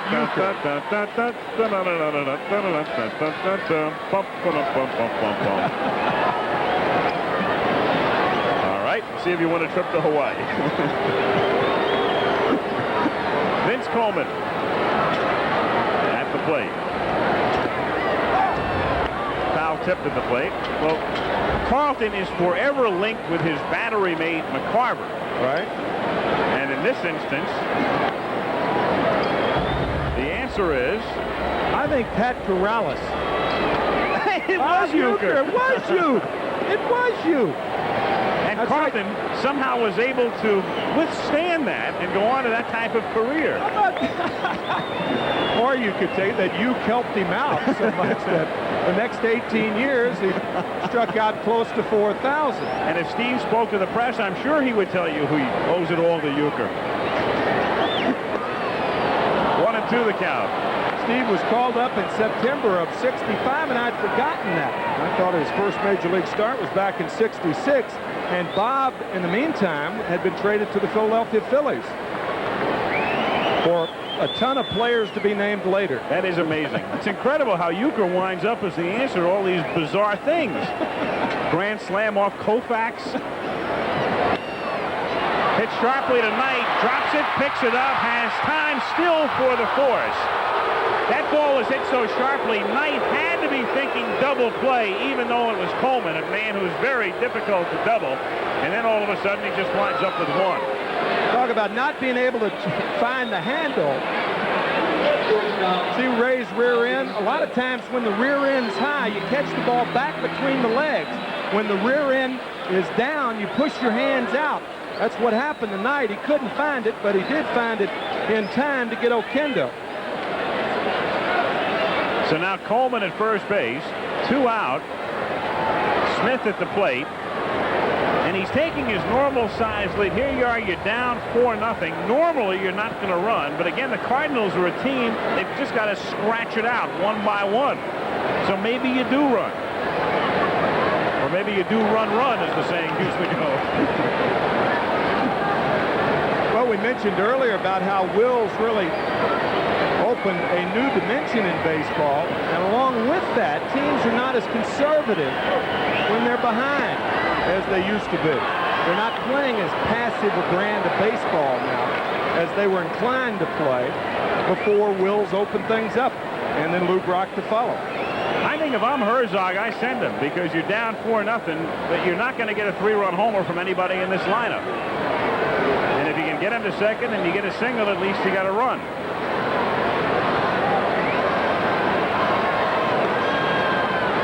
He's thinking about going. And if you're Bobby Ojeda, on the other hand, you don't want to be too concerned about Vince Coleman, because the end result, the best thing that could happen for the Cardinals is a steal of second base and then a base hit by Smith, unless Smith, of course, takes him deep. And he only had 5 home runs last year, did Smith, and none this year. Well, the odds are against him going deep. And Coleman goes. The pitch is low, and Carter's throw not in time. 2 steals tonight, 47 steals for the season now for Coleman. And he's on a pace for triple figures again.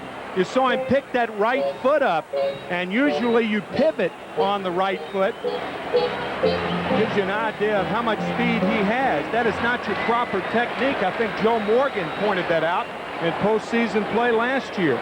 You pivot on your right foot. You don't pick the right foot up, because technically you lose about a half a step when you pick that right foot up. But Coleman's so fast it doesn't matter. 2-1. See, he's got 47 steals now, and we're about a week shy of the halfway mark. So he's on a pace that would give him over 100. He's 11 for 11 against the Mets. Ricky Henderson leads the American League. There he goes to third. He's not finished yet as he steals third. Well, that's a bad play, in my opinion.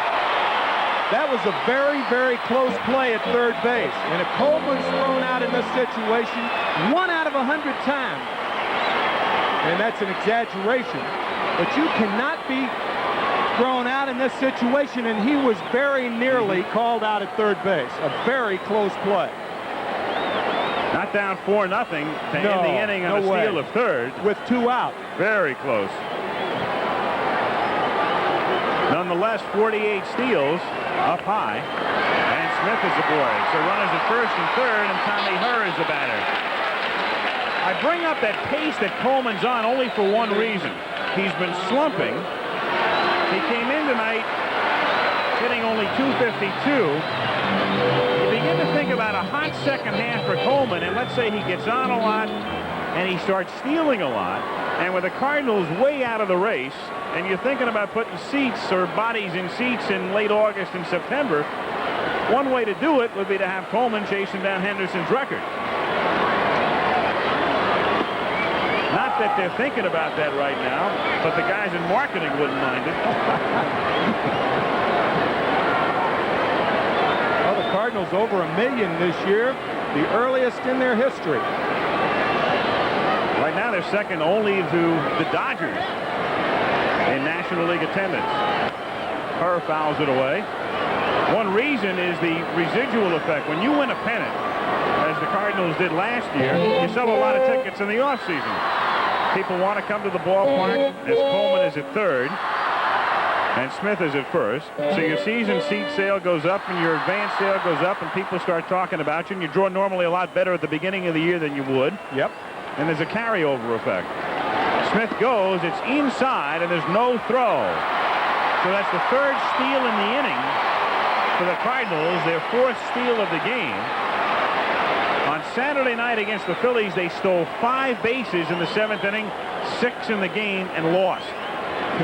Their high for the season is 6 stolen bases against Montreal, and they will probably eclipse that 300 stolen base mark as they did last year. They stole 314. Only 5 teams in Major League history have done that.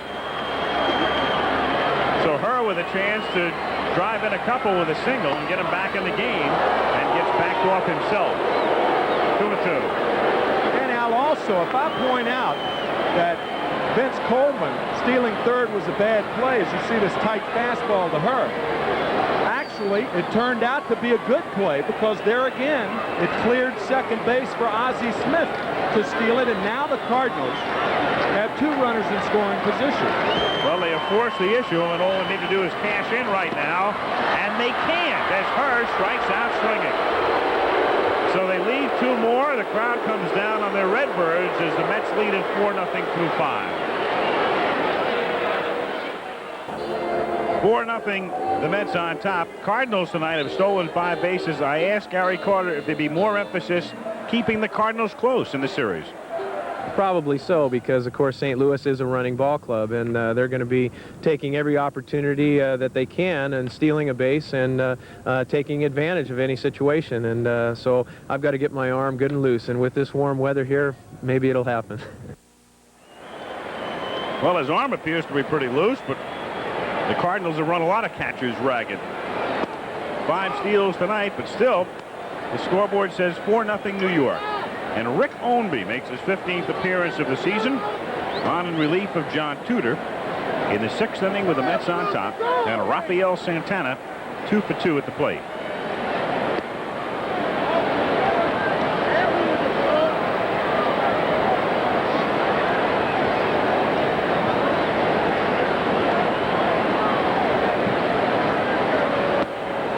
Ownby in the role of long man right now.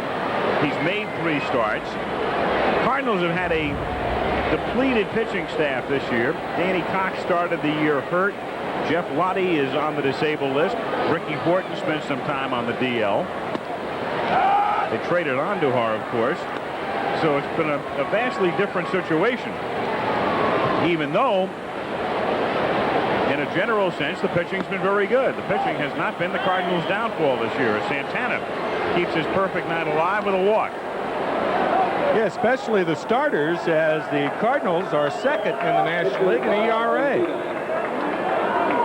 Scores, San Diego leading now 7-2 in the 6th. Braves shutting the Giants out through 8. American League right there, Toronto 9-5 in the 6th. Yankees have lost 10 straight in the stadium. Texas ahead, and Chicago now leads California 4-2. Angels starting the day a half game in front of Texas in the American West. Tudor up there to bunt, fouling it back. 0-1. Or Ojeda up there to bunt. 0-1 the count. Bob Ojeda has twice grounded out. And now hitting .088.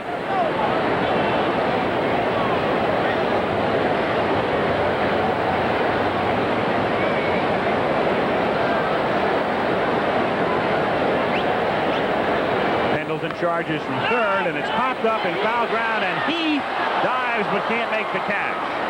And it's a good thing Heath didn't make the catch, because if he makes the catch, Santana tags, and the sacrifice is successful. So there's no sense in diving for a ball like this. Santana walks to second base. Now, what if Mike Heath catches the ball? What happens?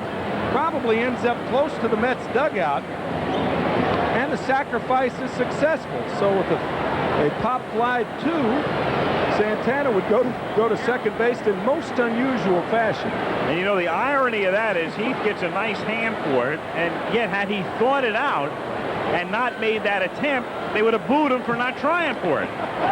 Fouled at the plate. And that's strike 3. So Ojeda is gone. 1 away.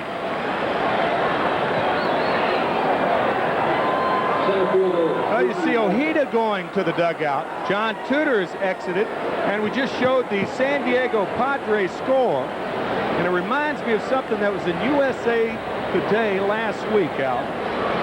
Of course, Steve Boros, the very literate manager of the Padres, was asked to name his 5 favorite books: Don Quixote, Moby Dick, The Great Gatsby, Huckleberry Finn, and his last one is not a book whose title endears you to Major League Manager. His last book, Farewell to Arms. That is a bad book to like as a manager. Terrible for a pitching coach. Mercy.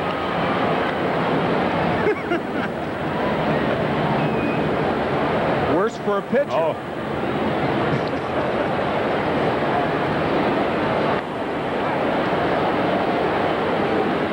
Like some old Boston staffs of the past, doesn't it? Indeed it does. Not this year, though.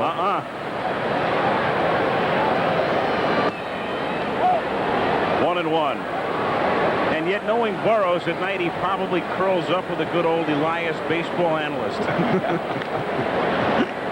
Either that or a computer programming book, along with Davey Johnson. Hit sharply on a hop to Smith. To her, he turns it over in time for the double play. Wilson and the Mets are done in the 6th. It's still 4-0 Mets at the end of 5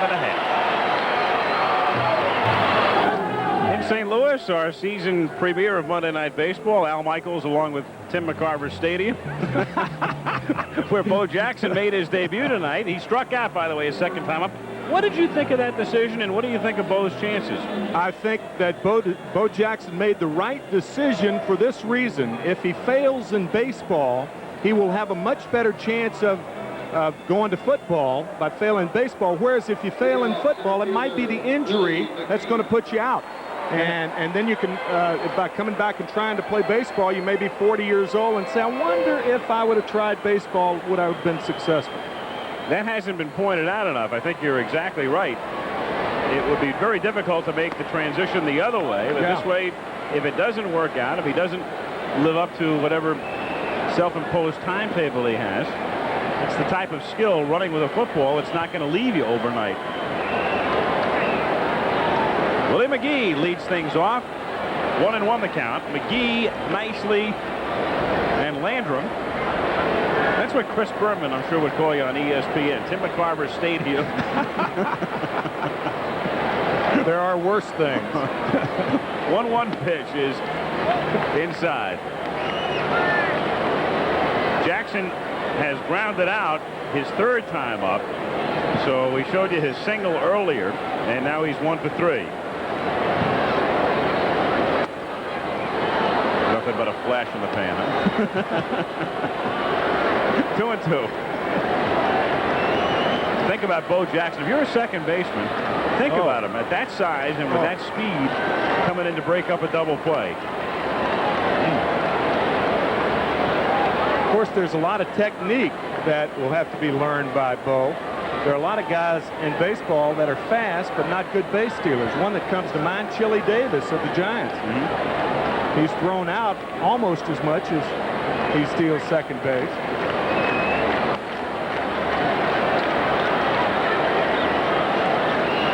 Two and two. Line on Ojeda.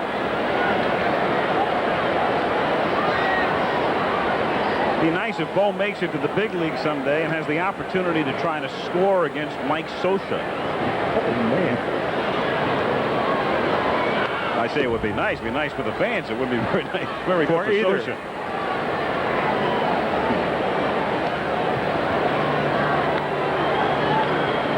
Willie McGee led the National League in hitting last year, the most valuable player, and he has just fouled back some pitches that he would hammer in past years.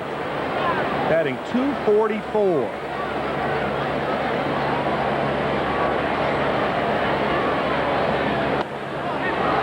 And he chased that one. 4 strikeouts. Strawberry getting the night off. And Gooden, who won his 9th yesterday, with 151 pitches in Chicago. Pretty good Camella right there. A man who's already won a Cy Young, and a fellow who has the type of tools that could someday manifest itself in an MVP award or two. Nicely. 0-1 the count. Nicely has popped out and single to right.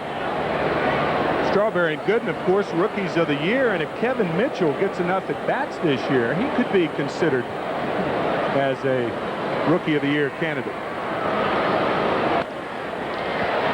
Santana backhands nicely and throws him out. Raphael not hurrying the play, knowing that Nicely doesn't run very well. And a man who's had a perfect night at the plate does the job in the field. And the reason Davy Johnson started Raphael tonight was for this reason. A lot of ground balls by right-handed hitters thrown by Ojeda. And that's pointed out well. He took his time. Santana does not have a lot of range to his right. He does have range to his left, but not to his right. But he did make a nice play on that ball.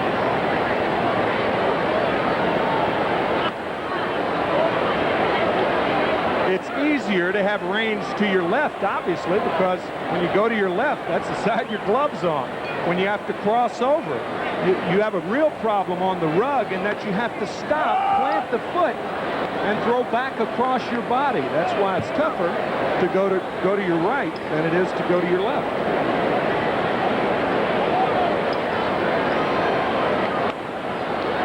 Little looper. Foul territory and playable if Hernandez can get there, but no. He's had a little trouble finding it. Tough play. Ball not hit that high, and he had to move on the dead run, and he couldn't come up with it. Yeah, you don't have a chance to get a foundation here. You got to make the catch on the run, and Hernandez is actually going toward the right field fence. He's to the right of the ball. We saw Terry Pendleton last year make those 2 spectacular plays. One off Steve Balboni in the series, the other off Greg Brock of the Dodgers right here at Busch Stadium. And he made a mini play of that sort yesterday against the Phillies. To right field and to Kevin Mitchell. And it will be Mitchell who will be leading things off when the Mets come to bat in the top of the 7th. Ojeda a shutout through 6. Mets in first and on top 4-0. 10-game losing streak at home may be over for the Yankees. This is Corey McFerrin in New York. Bottom of the 8th, Tigers-Yanks 1-1 game. Ron Hassey at the plate. Clubs one deep to center field. Chet Lemon going back. It's over his head. In to score. It'll be Claudell Washington, his first run as a Yankee. Mike Easler trots in. Yanks in front 3-1. They've just won it 3-2. That's the final score. Winning for the first time at Yankee Stadium since May 25th.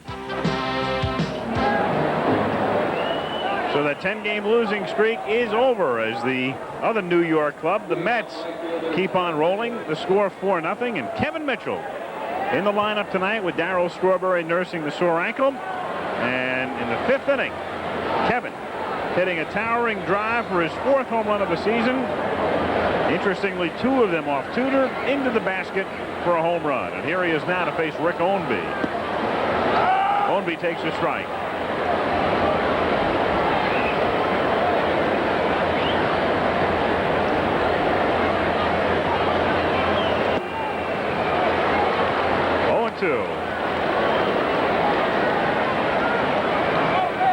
Johnson. Watching his team in front, trying to maintain a 9.5 game advantage. Ownby, by the way, is one of those who came to the Cardinals in that Keith Hernandez trade 3 years ago. The other being Neil Allen. 1-2. Neil Allen, of course, now pitching for the Chicago White Sox. That trade made June 14th, 1983. And Rick Ownby has good stuff. 10-9 last year with Louisville, but he does have a tendency to get wild. If he throws strikes, he can be tough. 2-2. Ownby with hobbies that really endear management to long-term contracts. He likes throwing the frisbee, playing volleyball, water skiing. Well, what do you expect from a guy from Orange County? Corona, California. Beach boy. Yes, sir. Laid back. The thing I love about Ownby is he's always got a great tan. Now, there's a man with his priorities in order. Get that sun. Hit foul. He's also a character. You come out to do a Cardinal game, and we'll do the interviews that we roll in during the game, and normally you're dealing with your Carters and Hernandezes and people like that. And Rick's always ready to walk up and be interviewed. He'll look at you, maybe next time. Yeah, he'll look at you, he'll say, not tonight.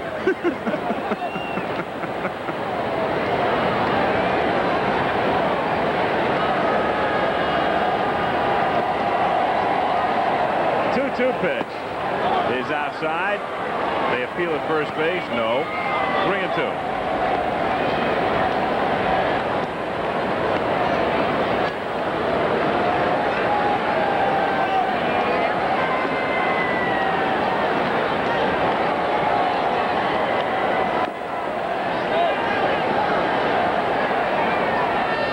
Mitchell, Hernandez, and Carter in the 7th inning. 4 runs, 10 hits for the Mets. No runs, 4 hits for the Cards.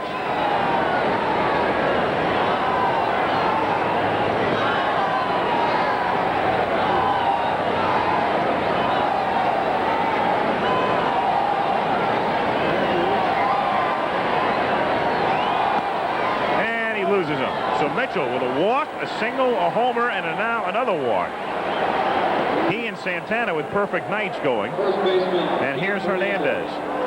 Again, that trade, if you tuned in late, Ed Lynch, who was on rehabilitation assignment in AAA, sent to the Cubs today for 2 minor leaguers. And there are the figures for Dave Linderman. 2-5 and a 4.89 ERA at Pittsfield. And the catcher Dave Liddell, a 2.66 hitter at Peoria.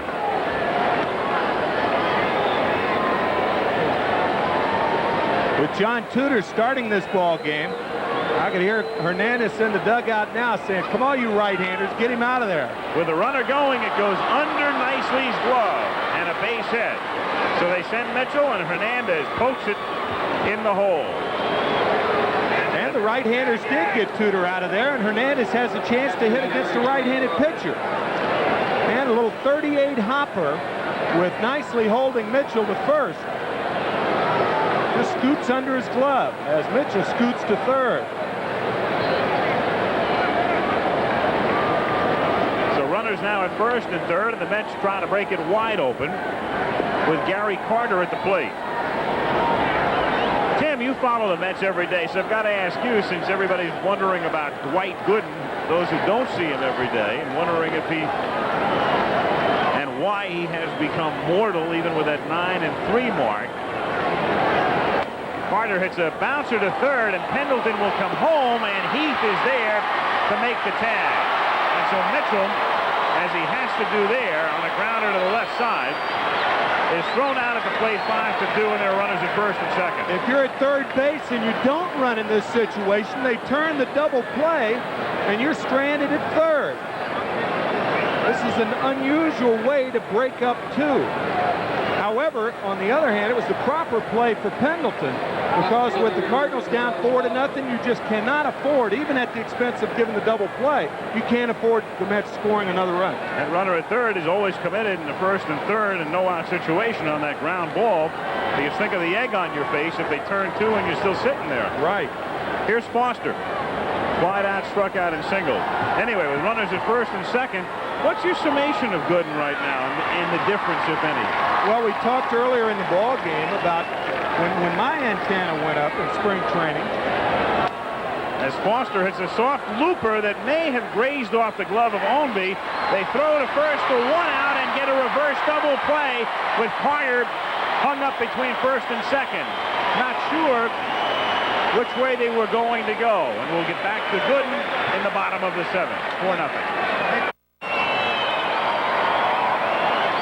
For the Mets defensive change, Len Dykstra takes over in center field, and he will bat in the number 5 spot. Foster making the last out of the top of the inning, and Mookie Wilson goes to left.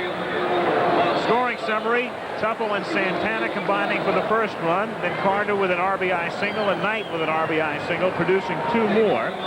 Kevin Mitchell hit a home run in the 5th inning off Tudor, and the Mets lead 4-0 back of Bob Ojeda as we proceed to the bottom of the 7th. And there's Wilson, who's moved from center over to left. So Foster is out of the game. Dykstra bats in the 5 spot. Okay. Mike Heath to lead off in the bottom of the 7th. And we were talking about Dr. K. My antenna went up in spring training when Dwight was talking about economizing on the pitchers. We brought it up earlier in the ball game. And a lot of hitters do not cooperate with pitchers who are trying to economize their pitches. But I think technically, Gooden has suffered early wildness. Usually he was the past couple of years. Only 21 years old. He turned 21 November 16th of '85. But in the past, he had always gotten ahead of the hitters in the early innings, established himself. Ojeda fields the comebacker and gets Heath, and Pendleton will come up. And I think with all the media pressure and all that's been said, as you look at Pat Perry warming for the Cardinals, I think with all that's been said, he's trying to throw the ball too hard. And by doing that, his stride is extended about 4 inches. This is Mel Stottlemyre's thinking also. And a lot of people refer to that as overthrowing, but technically it's overstriding. And you get up under the fastball, and you have a tendency to push the ball, which makes your fastball high.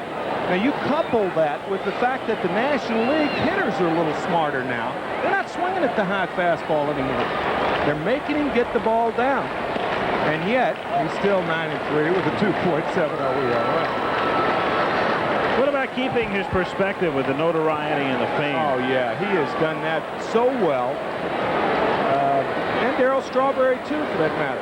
New York, a very difficult city. Difficult circumstances under which to break in.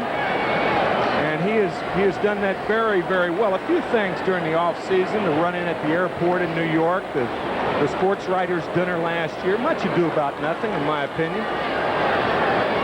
Missing the sports writers' dinner, I should say.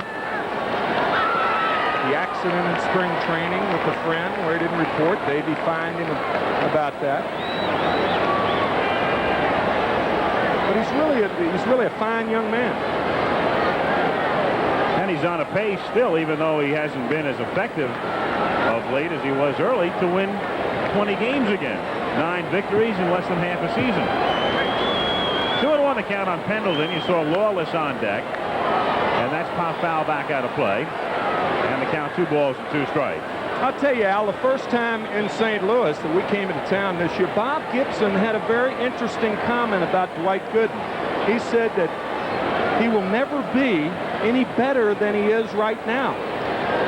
And he said it as a tribute to Gooden. Because Bob said, well, how much better can he be? I mean, how can you have a better year than a 24-4 and a 1.53 ERA? It's a great way to look at it. Pendleton pops it foul. It's the case with Gibson. You go back to 1968. He had that beyond belief year with a 1.12 ERA. And then the funny thing is, your expectations are even greater if you're a fan the next year. Why can't he do it again, you begin to think. And the Hall of Famer Bob Gibson was 29 years old before he struck out as many as Gooden did when Gooden was 19. To put things in perspective. In the air to right center field. And it's Mitchell making the play. 2 down. You know, it's funny. You think about superstars' careers, not necessarily pitchers, and they're coming into the game. A look at the averages, and as you can see, Ozzie Smith, a man who would normally hit 8th had the Cardinals having the type of year they did last year, is the key man at 302, and you've got 3 men in the 1s and another at 211 as Lawless bats here for Ownby. I was thinking this yesterday when Mike Schmidt was here, we did the game, thinking about superstars' careers. Guys come up, a lot is expected of them. They turn in good early performances. Then they may go through little swale periods, as they all do. And the crowd begins to develop almost a love-hate relationship with you for a while. And then you come back out the other side in your mid to late 30s, and they love you all over again. That certainly happened to Mickey Mantle with the New York Yankees. Great case there. Not until Roger Maris appeared on the scene did Mantle become the popular favorite that he was to be remembered by. Right. He had struggled with the press and the people in New York all through the 50s, and Roger comes on the scene, and Roger, a super guy, and very instrumental in the Cardinal championship years in 67 and 8. Yep. Super ball player, but maligned a bit in New York, and a lot of people who didn't want him to break the record, and so that shifted everything off of Mantle, put it on Roger, and Mantle was looked upon as a hero, which is the way he should have been looked upon in the 50s. Sure. It's a cycle. It's interesting. Yeah. If you start off so hot so early, I mean, the expectations are always there, and then if you can't live up to them, the frustrations begin to build in for a while. I mentioned Schmidt. And in a way, you know, Mike's career has sort of been like that. Johnny Bench went through those cycles, too. The brilliant young catcher, 2 MVPs before he was 24 years old. Then all of a sudden, you know, you have those 1 or 2 bad years, and you begin to get booed, and you come out the backside, and everybody's in love again. Lawless strikes out swinging. Ojeda's now set down 7 straight. At the end of 7, it's 4-0 Mets. We'll tell you again that next Monday, Oakland and Boston, and without a rainout, if they stay in their rotation, it would be Roger Clemens' turn to pitch next Monday. Oakland against Boston, the other game Yankees, Texas, on Monday Night Baseball next week. And then Sunday, Seattle against Boston will begin at 3 o'clock Eastern time, or Detroit at Texas, and Tom Seaver is scheduled as of right now to work that game. Meanwhile, Pat Perry comes out of the bullpen to pitch for the Cardinals here in the 8th inning. 4-0. Mets on top. Perry is a guy who has been released twice, but has hung with it and has worked his way back, and in fact this year was sent down at one point, only to be called back up. He's been released by Houston and Cleveland.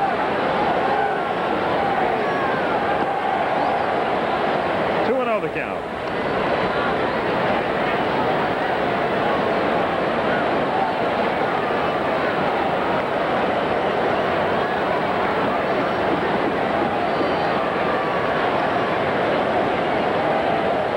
Ray Knight 2 for 3.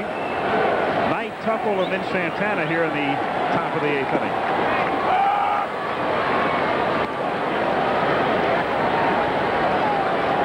Came in here in April, swept the 4-game series.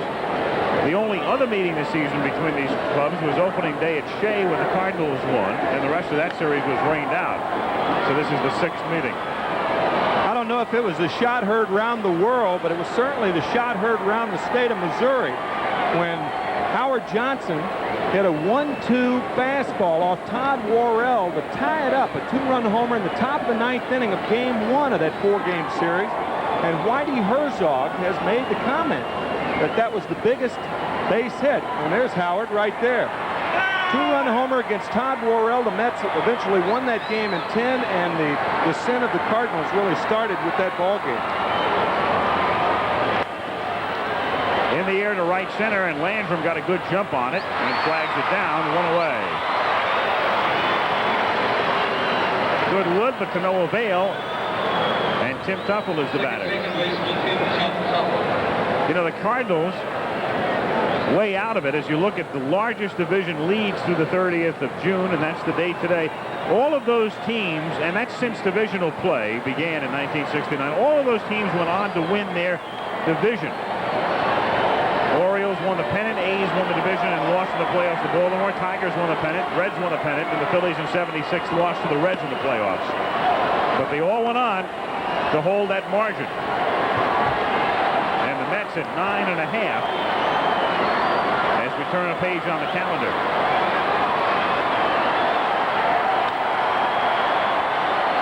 Willie McGee in his tracks. 2 down.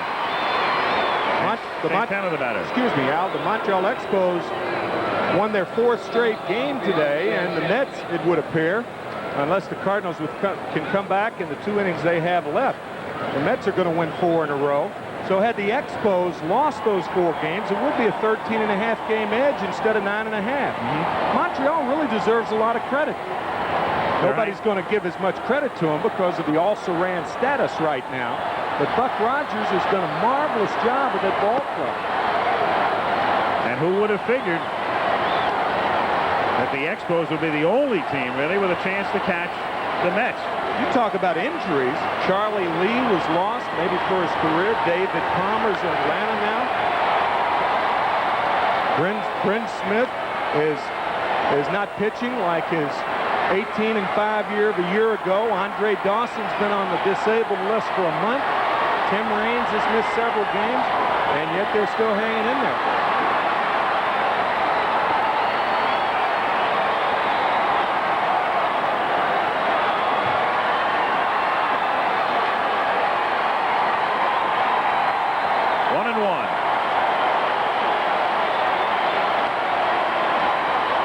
In the air to shallow center, and it's Ozzie Smith taking care of it and taking care of the Mets. But at the end of 7.5, it remains the Mets 4 and the Cardinals nothing.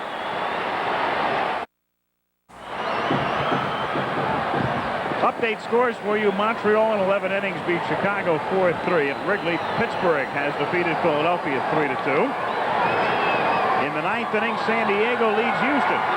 But Atlanta beat San Francisco, so the Astros will maintain their advantage in the West by a half game.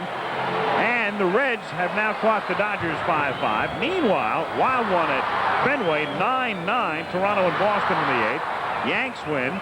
Baltimore comes from behind to win 5-2. Twins and Rangers are tied in the 7th. White Sox lead California 4-3 in the 8th. Houston will lead San Francisco by half a game, and Atlanta pulls to within 2 now in the National League West, and that's 5 consecutive victories for Chuck Tanner's team. They swept San Diego over the weekend, so they're hot.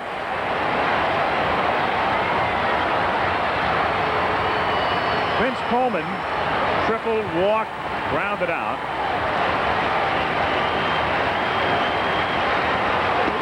Waves at and misses it. 0-1.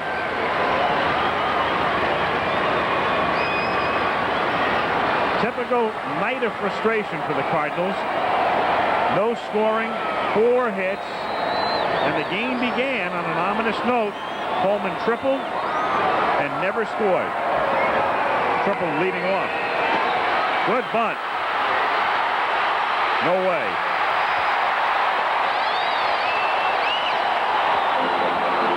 Nancy Lopez, the great golfer and the wife of Ray Knight, squinting for a better look.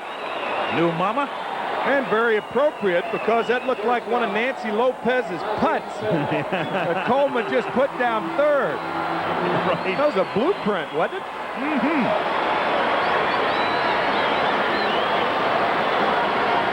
Knight should have just picked it up as a gimme. I mean, with Coleman running, you got no chance.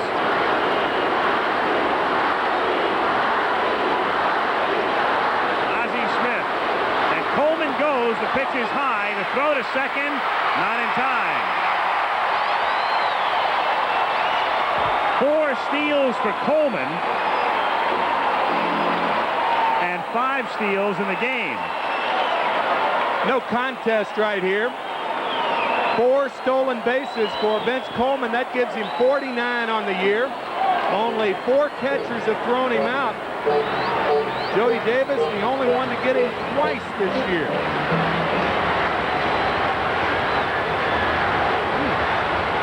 Want to know the count on Ozzie Smith.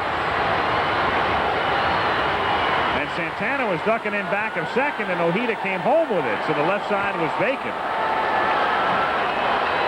I tell you, if you're the Mets right here, you can't be too concerned with Coleman.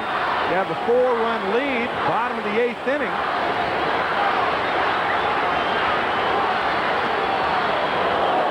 Two and one. Really got to get an out, even if that out moves Coleman to third base, even if he steals third. It's only 1 run out there, but because of his speed, I think teams have a tendency to think of him as more than 1 run and 1 runner. That's what speed does to you.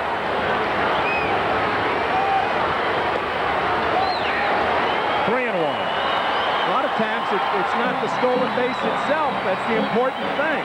It's the threat of the stolen base. What it does to the pitcher, the middle infielders moving all around, like Santana did on that second pitch to Smith. And Ozzy's on. So that should get him stirring in the Mets bullpen. Runners at first and second with nobody out, and Tommy Herr coming to the plate. This telecast presented by authority of Major League Baseball may not be reproduced or retransmitted in any form without the express written consent of Major League Baseball.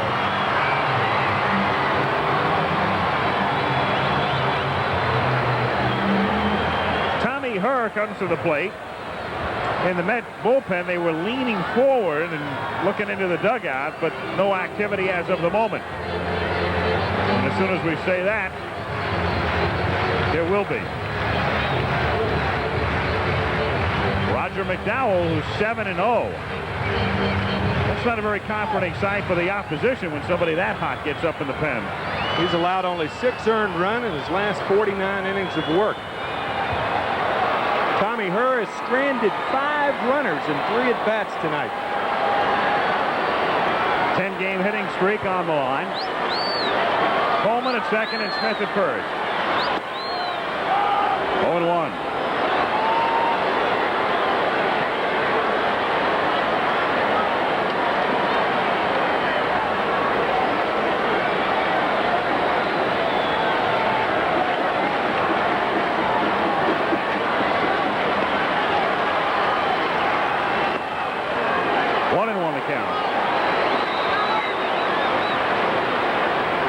With 4 steals, that equals his individual career high. He did it once before in Montreal last season.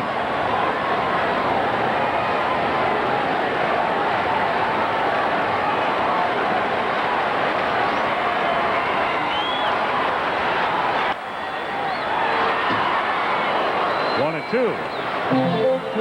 Tommy hitting everything the other way against a pitcher who has never thrown over 90 miles an hour tonight. And that gives you an idea of how much Tommy is struggling. He has flied out to right, struck out, popped to first in foul territory.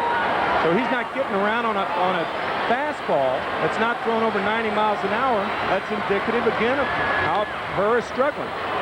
And the Cardinals. And oddly, this has been the decent side of the plate for Herr, who came in tonight. It's almost 2 for 1. Herr hitting .311 right-handed and .166 left-handed. And his average down in the low 2s because obviously you hit left-handed a lot more than you hit right-handed.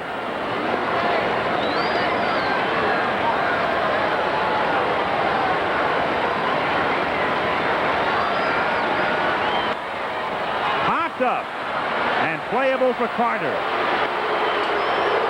And the boos cascade down one more time. That's becoming a common sound in St. Louis, especially over the past few days. Interesting quote by Claude Osteen, the pitching coach of the Phillies, commenting on the booing of Ozzie Smith yesterday. He said the people started booing Ozzie Smith, and then they stopped themselves as in unison, as if to say, we can't boo him. It's right. Ozzie Smith. Yep. A strange feeling. There are some fans who will boo at the drop of a hat, but there were others who, in a way, begin to come to your defense if it's unmerited. 0-1 on McGee. But the funny thing nowadays, I mean, it's with television and all of the games that are available and the booing and the what have you done for me lately syndrome, it's rare that an athlete doesn't get booed, somebody who's in a slump? I think one of the reasons booing is on the increase is because of television. The game looks so easy. Yep. There goes Coleman, and it's grounded to short, and Santana flips to Tuffle, who turns it over for a double play. So with Coleman going on his own, they turn 2. The Cardinals don't score again, and we'll be back after this from your local station. The kind of talent on this ball club that we feel that we can score a lot of runs. And we've got a great pitching staff as well. I mean, 2 guys with 9 wins, 2 guys with 8 wins, and Roger McDowell with 7 wins. So we've just got a good bunch of guys. It's a great chemistry on the ball club, and we just feel like we can go out and win every game. They lead here 4-0 with Bob Ojeda at the plate, starting the 9th inning with a soft grounder to Tommy Herr. 1 away. Rick Ownby has set down the 4 men he's faced. And the top of the order now is Mookie Wilson, or Pat Perry now in. Rick Ownby, while he was in there, did the job in relief of John Tudor. But the damage was done early and done against the Cardinal left-hander. And when it's 4-0 and the way things are going for Ojeda and the way things are going for the Cardinals really offensively, 4 must look like 14. Cardinals were shut out 8 times last year. They've been shut out 7 times this year. The Mets, on the other hand, have not been shut out in 71 games, and only one team in the history of the game went through an entire season without being shut out. That was the 32 Yankees.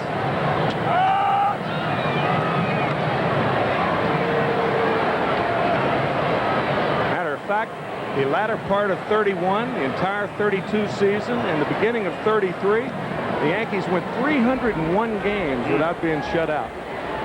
They had some mashers on that club. Begin with Ruth, continue with Gehrig, and Bob Musial and Tony Lazzeri.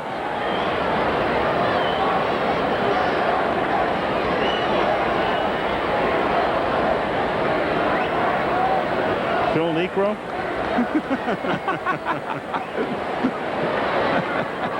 Seems that way, doesn't it? Oh, I'm telling you. 1 and 2.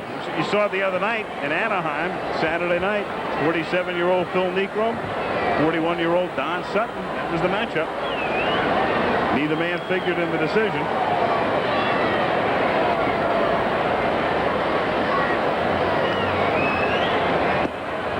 Two and 2.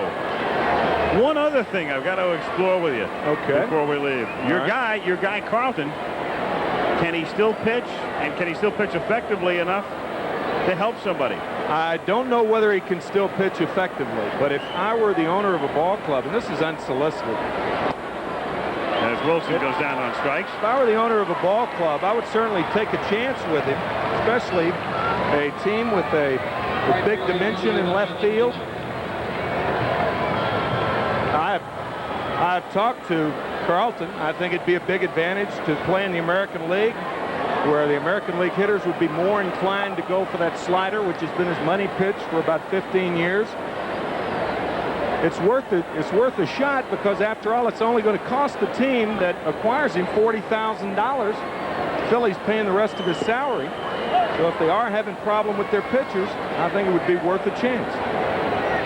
Was he disappointed that he was released? Yes.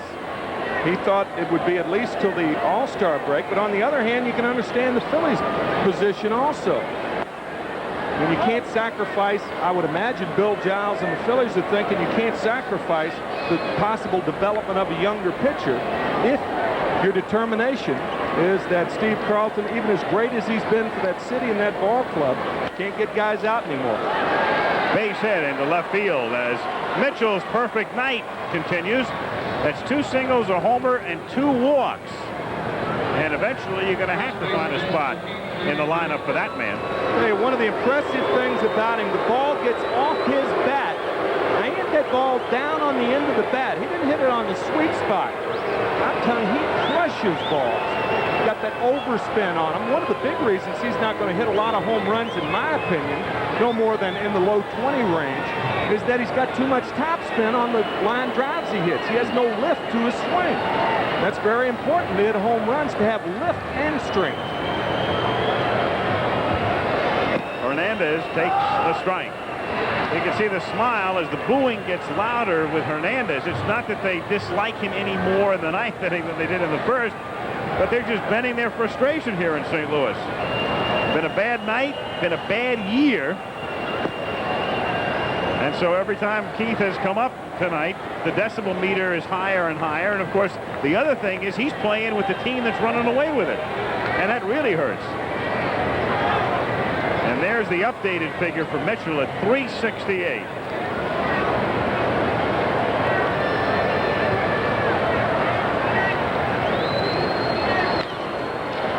A base hit for Keith.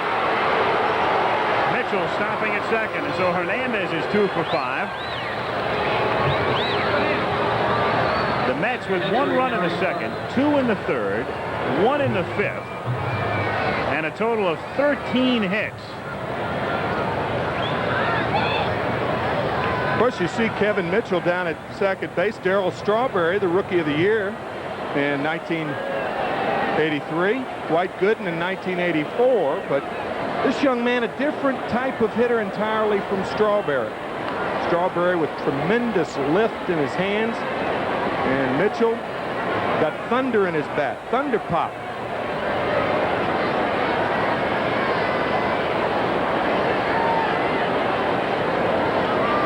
Every time I think of Mitchell, I think of those guys who do nothing but moan and complain and say that they can't hit because they're being moved around. Oh, boy. You know, the guy who goes from the outfield to first base or whatever, or tells you that I can't play third or should really be in left. This guy's played 6 different positions, and he's hitting in the 360s. Or close to it. Kevin's saying, is play me or sit me on the bench? That's very, very important, and you often don't find that with young ball players. Older ball players, much more amenable to that type of situation, how they're used, than younger players. Base hit into left center field, and Mitchell will be waved in. He'll score to make it 5-0 as Hernandez stops at second. That's so true. If you're a veteran, you feel as if you've earned some respect if you're a Pedro Guerrero or somebody, and they're moving you around between the outfield and third base. You can begin to use it as an excuse, I suppose, or at least as a possibility. The fact when you go into a slump, you're thinking about fielding, but if you're a young guy just looking for a spot in the line, that's the last thing in the world you want to do. That's right. On the other hand, you take a case like Lee Lacy with the Orioles, who was always an extra man and never really had an opportunity. He had that tag on him as being an extra man. And then when he was given the opportunity to play regularly, he responded with great years. 3 in a row, as a matter of fact.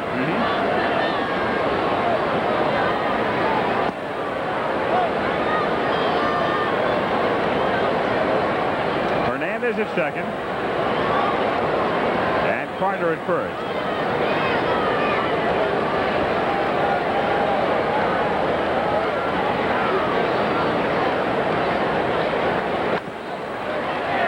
Ball, fair ball. Nicely to Perry, too late. And Perry is hurt. The ball rolls out of his glove. Hernandez scores, and runners will be at first and third as Perry gets run over, steamrolled by Len Dykstra.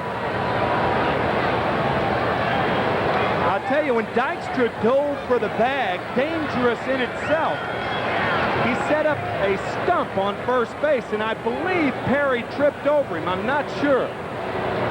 But Pat Perry appears to be seriously hurt. Dykstra, on the other hand, diving into first base, and we have seen him do that several times this year, and it seems like he always dives and hits the middle of the bag.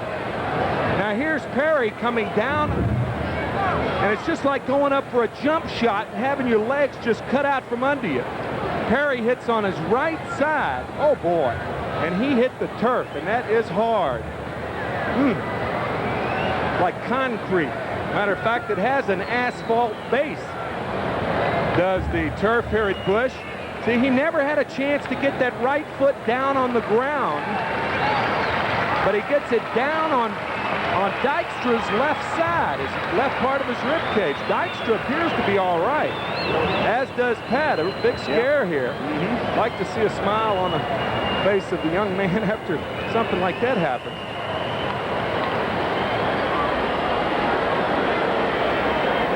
But you know, you keep watching Dykstra dive for first base, and you want to see him touch him with his fingertips. It seems like he's got a time to belly flop on the bag. Sure. So Perry, who a moment ago looked like he might have to be carried off, may stay in the game. The way it turns out. An error has not been posted yet, but I would think one would have to be given for allowing Keith Hernandez to score. It was a good play by Nicely, who makes the throw, but it's high to Perry. Like a defensive back, or a wide receiver, I should say, who extends and then just has everything cut out from under it. Well, he hit that turf hard. So we're still waiting for the scoring on it, but the Mets get another run and lead by a score of 6-0. Third baseman Ray Knight. Ray Knight, 2 hits tonight.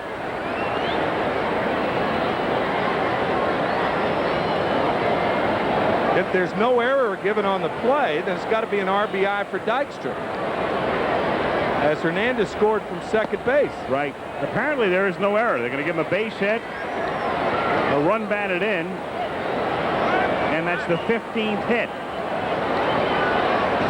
Infield single. No error and an RBI, at least for the moment. Meanwhile, Herzog not liking what he's seeing with Perry here after that first pitch, and not willing to gamble and take a chance, is going to go to the bullpen. And Rick Horton had been up and throwing, so he'll come in, and we'll be back right after this word and a word from your local station. Should be ready momentarily, as when Perry was down, Herzog had gotten Horton up, and he got in 10 to 12 pitchers in the bullpen, and about 15 to 20 more while we were in commercials, so Horton is just about ready. In the American League, Yanks win, snapping a 10-game home losing streak back of Rasmussen. In the National League, the Pirates win. Bob Walk picks up the victory. Barry Bonds and R.J. Reynolds hit home runs. Atlanta beating the Giants 5-1. Rick Mailer has won 10 quite silently. Youngblood and Dale Murphy homers, 13 for the Braves center fielder. And with San Diego knocking Houston off, in the National West, it's still Houston by a half. Giants in second place, and the Braves winning 5 in a row in third. Gary Carter is at third.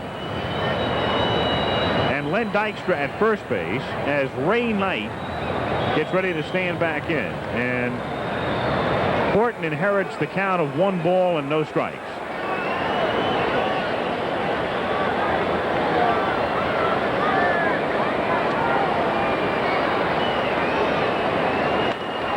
And Knight loops it by Tommy Herr for a base hit.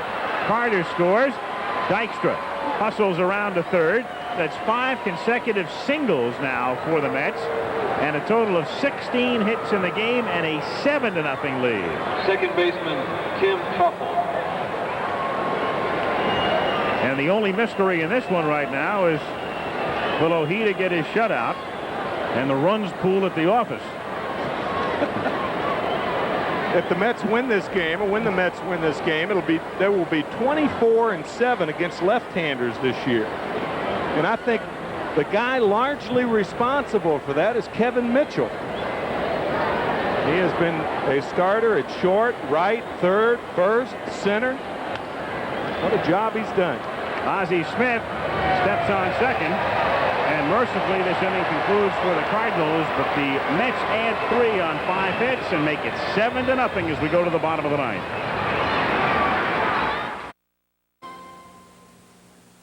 Everybody is left. Those are some early arrivals for tomorrow night's game. Busch Stadium. They have vacated in a hurry here. 7-0. The Mets on top. Bob Ojeda in quest of his 9th win and 3 outs away from it, and trying to pitch the shutout. 38,819 the crowd in St. Louis tonight. And again, next Monday, Roger Clemens, the way it looks right now, would be the starting pitcher if they stay in rotation without a rainout. Oakland against Boston. Clemens now 14-0, goes for his 15th to attempt to tie an American League record on Wednesday, and if he's successful, that would be for the record next Monday. Of the game, Yanks against Texas. Alan Nicely, the batter, 1-0. Reminder to stay tuned for your late local news following the game. And then Nightline, as Nicely grounds it by Ray Knight and down into the left field corner. And the lumbering first baseman pulls into second with a stand-up double. First Cardinal extra base hit since Coleman started the game with a triple. Ended up on third base with nobody out. Then Ozzie Smith, who rarely strikes out, he struck out.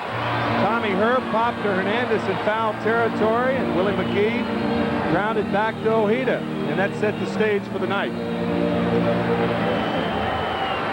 Landrum is 0 for 3.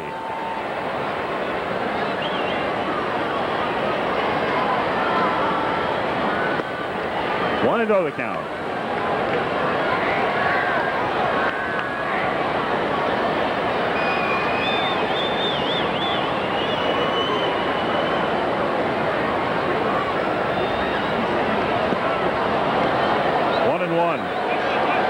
Folks here in St. Louis have to be wondering when the real Cardinals will stand up.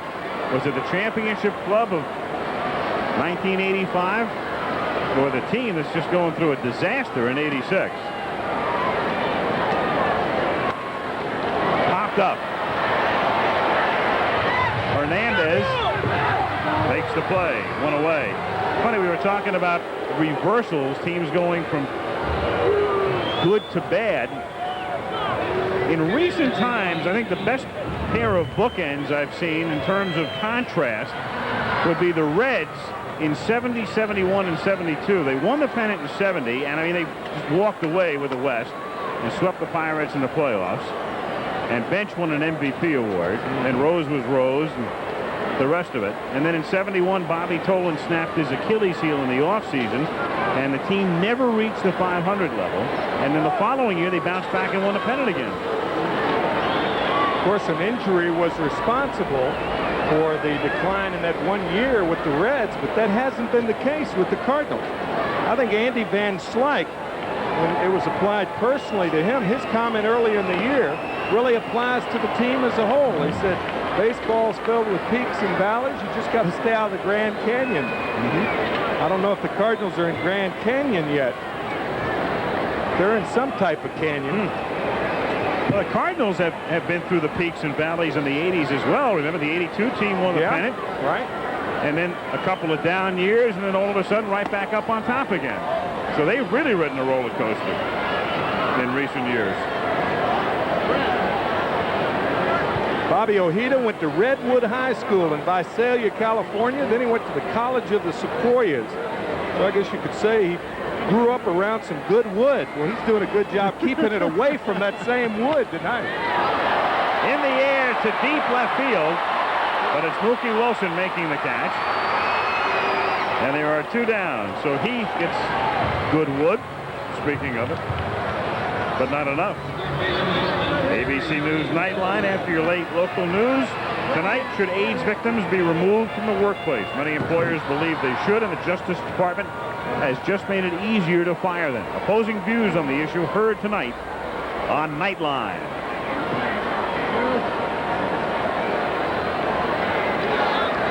Terry Pendleton, 1 for 3. Ojeda an out away right now from becoming a 9-game winner. And that would tie him with Gooden and Fernandez for the team lead, and Ron Darling right behind at 8. And McDowell in the pen with 7. And our thanks to Alan Roth up here and to Steve Hurd for the graphics. Our 11th season of Monday Night Baseball. Not quite high drama, but what you're seeing is a pretty good example of why the Mets are where they are and where the Cardinals are where they are.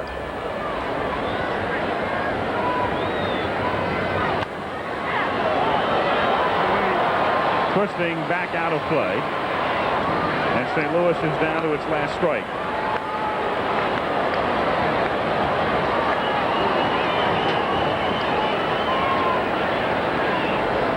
Ojeda did not have a shutout last year. He has thrown one this year. He had 5 back in 1984 for the Red Sox. It's a lot of shutouts in that ballpark. 5 for a left-hander.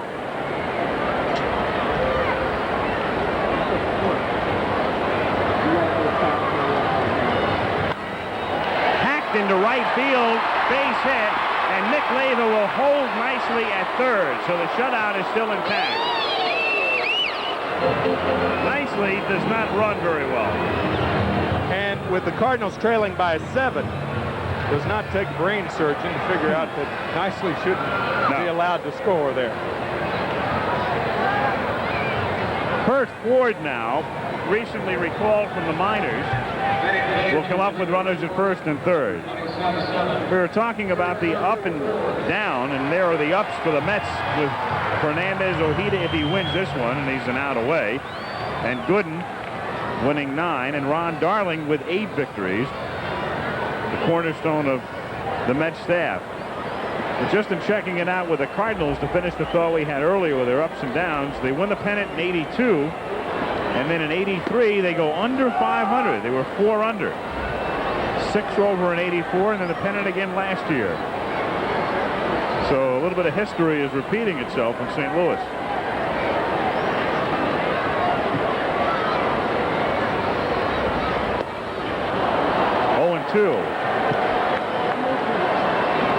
The Mets with a good chance to have 4 pitchers win 20 ball games this year. It was done back in 1971 by the Orioles. 54 Cleveland Indians did it. Lemon, Garcia, Wynn, company. Just outside. 1 ball, 2 strikes. As a matter of fact, it was back in 71 when Dave McNally won his first 15 decisions. And here Roger Clemens going for it in a couple of days. Going for 15 in a row right out of the chute. Breaking pitch just missing. 2-2 on Ford. Herzog opting for the left-handed pinch hitter. Ford seems to hang in pretty well against lefties. In fact, yesterday, were it not for that rally that resulted in the Philly victory on Sam Wells' grand slammer, Ford had a key hit to put the Cardinals in front, and he did it off the lefty Don Carmen. And the 2-2 pitch. A half swing and strike 3, and Ojeda's got his shutout. And the Mets still have their 9.5 game lead, and they are 29 games over 500 in June. From St. Louis, Al Michaels and Tim McCarver saying goodnight. The Mets have won it 7-0 on the shutout by Ojeda. Be sure to join us tonight for ABC News Nightline immediately following your late local news. Travel arrangements made through and a promotional fee paid by United Airlines. United flies more people to Hawaii than any other airline. Nobody knows Hawaii like United. And this has been a presentation of ABC Sports, recognized around the world as the leader in sports television.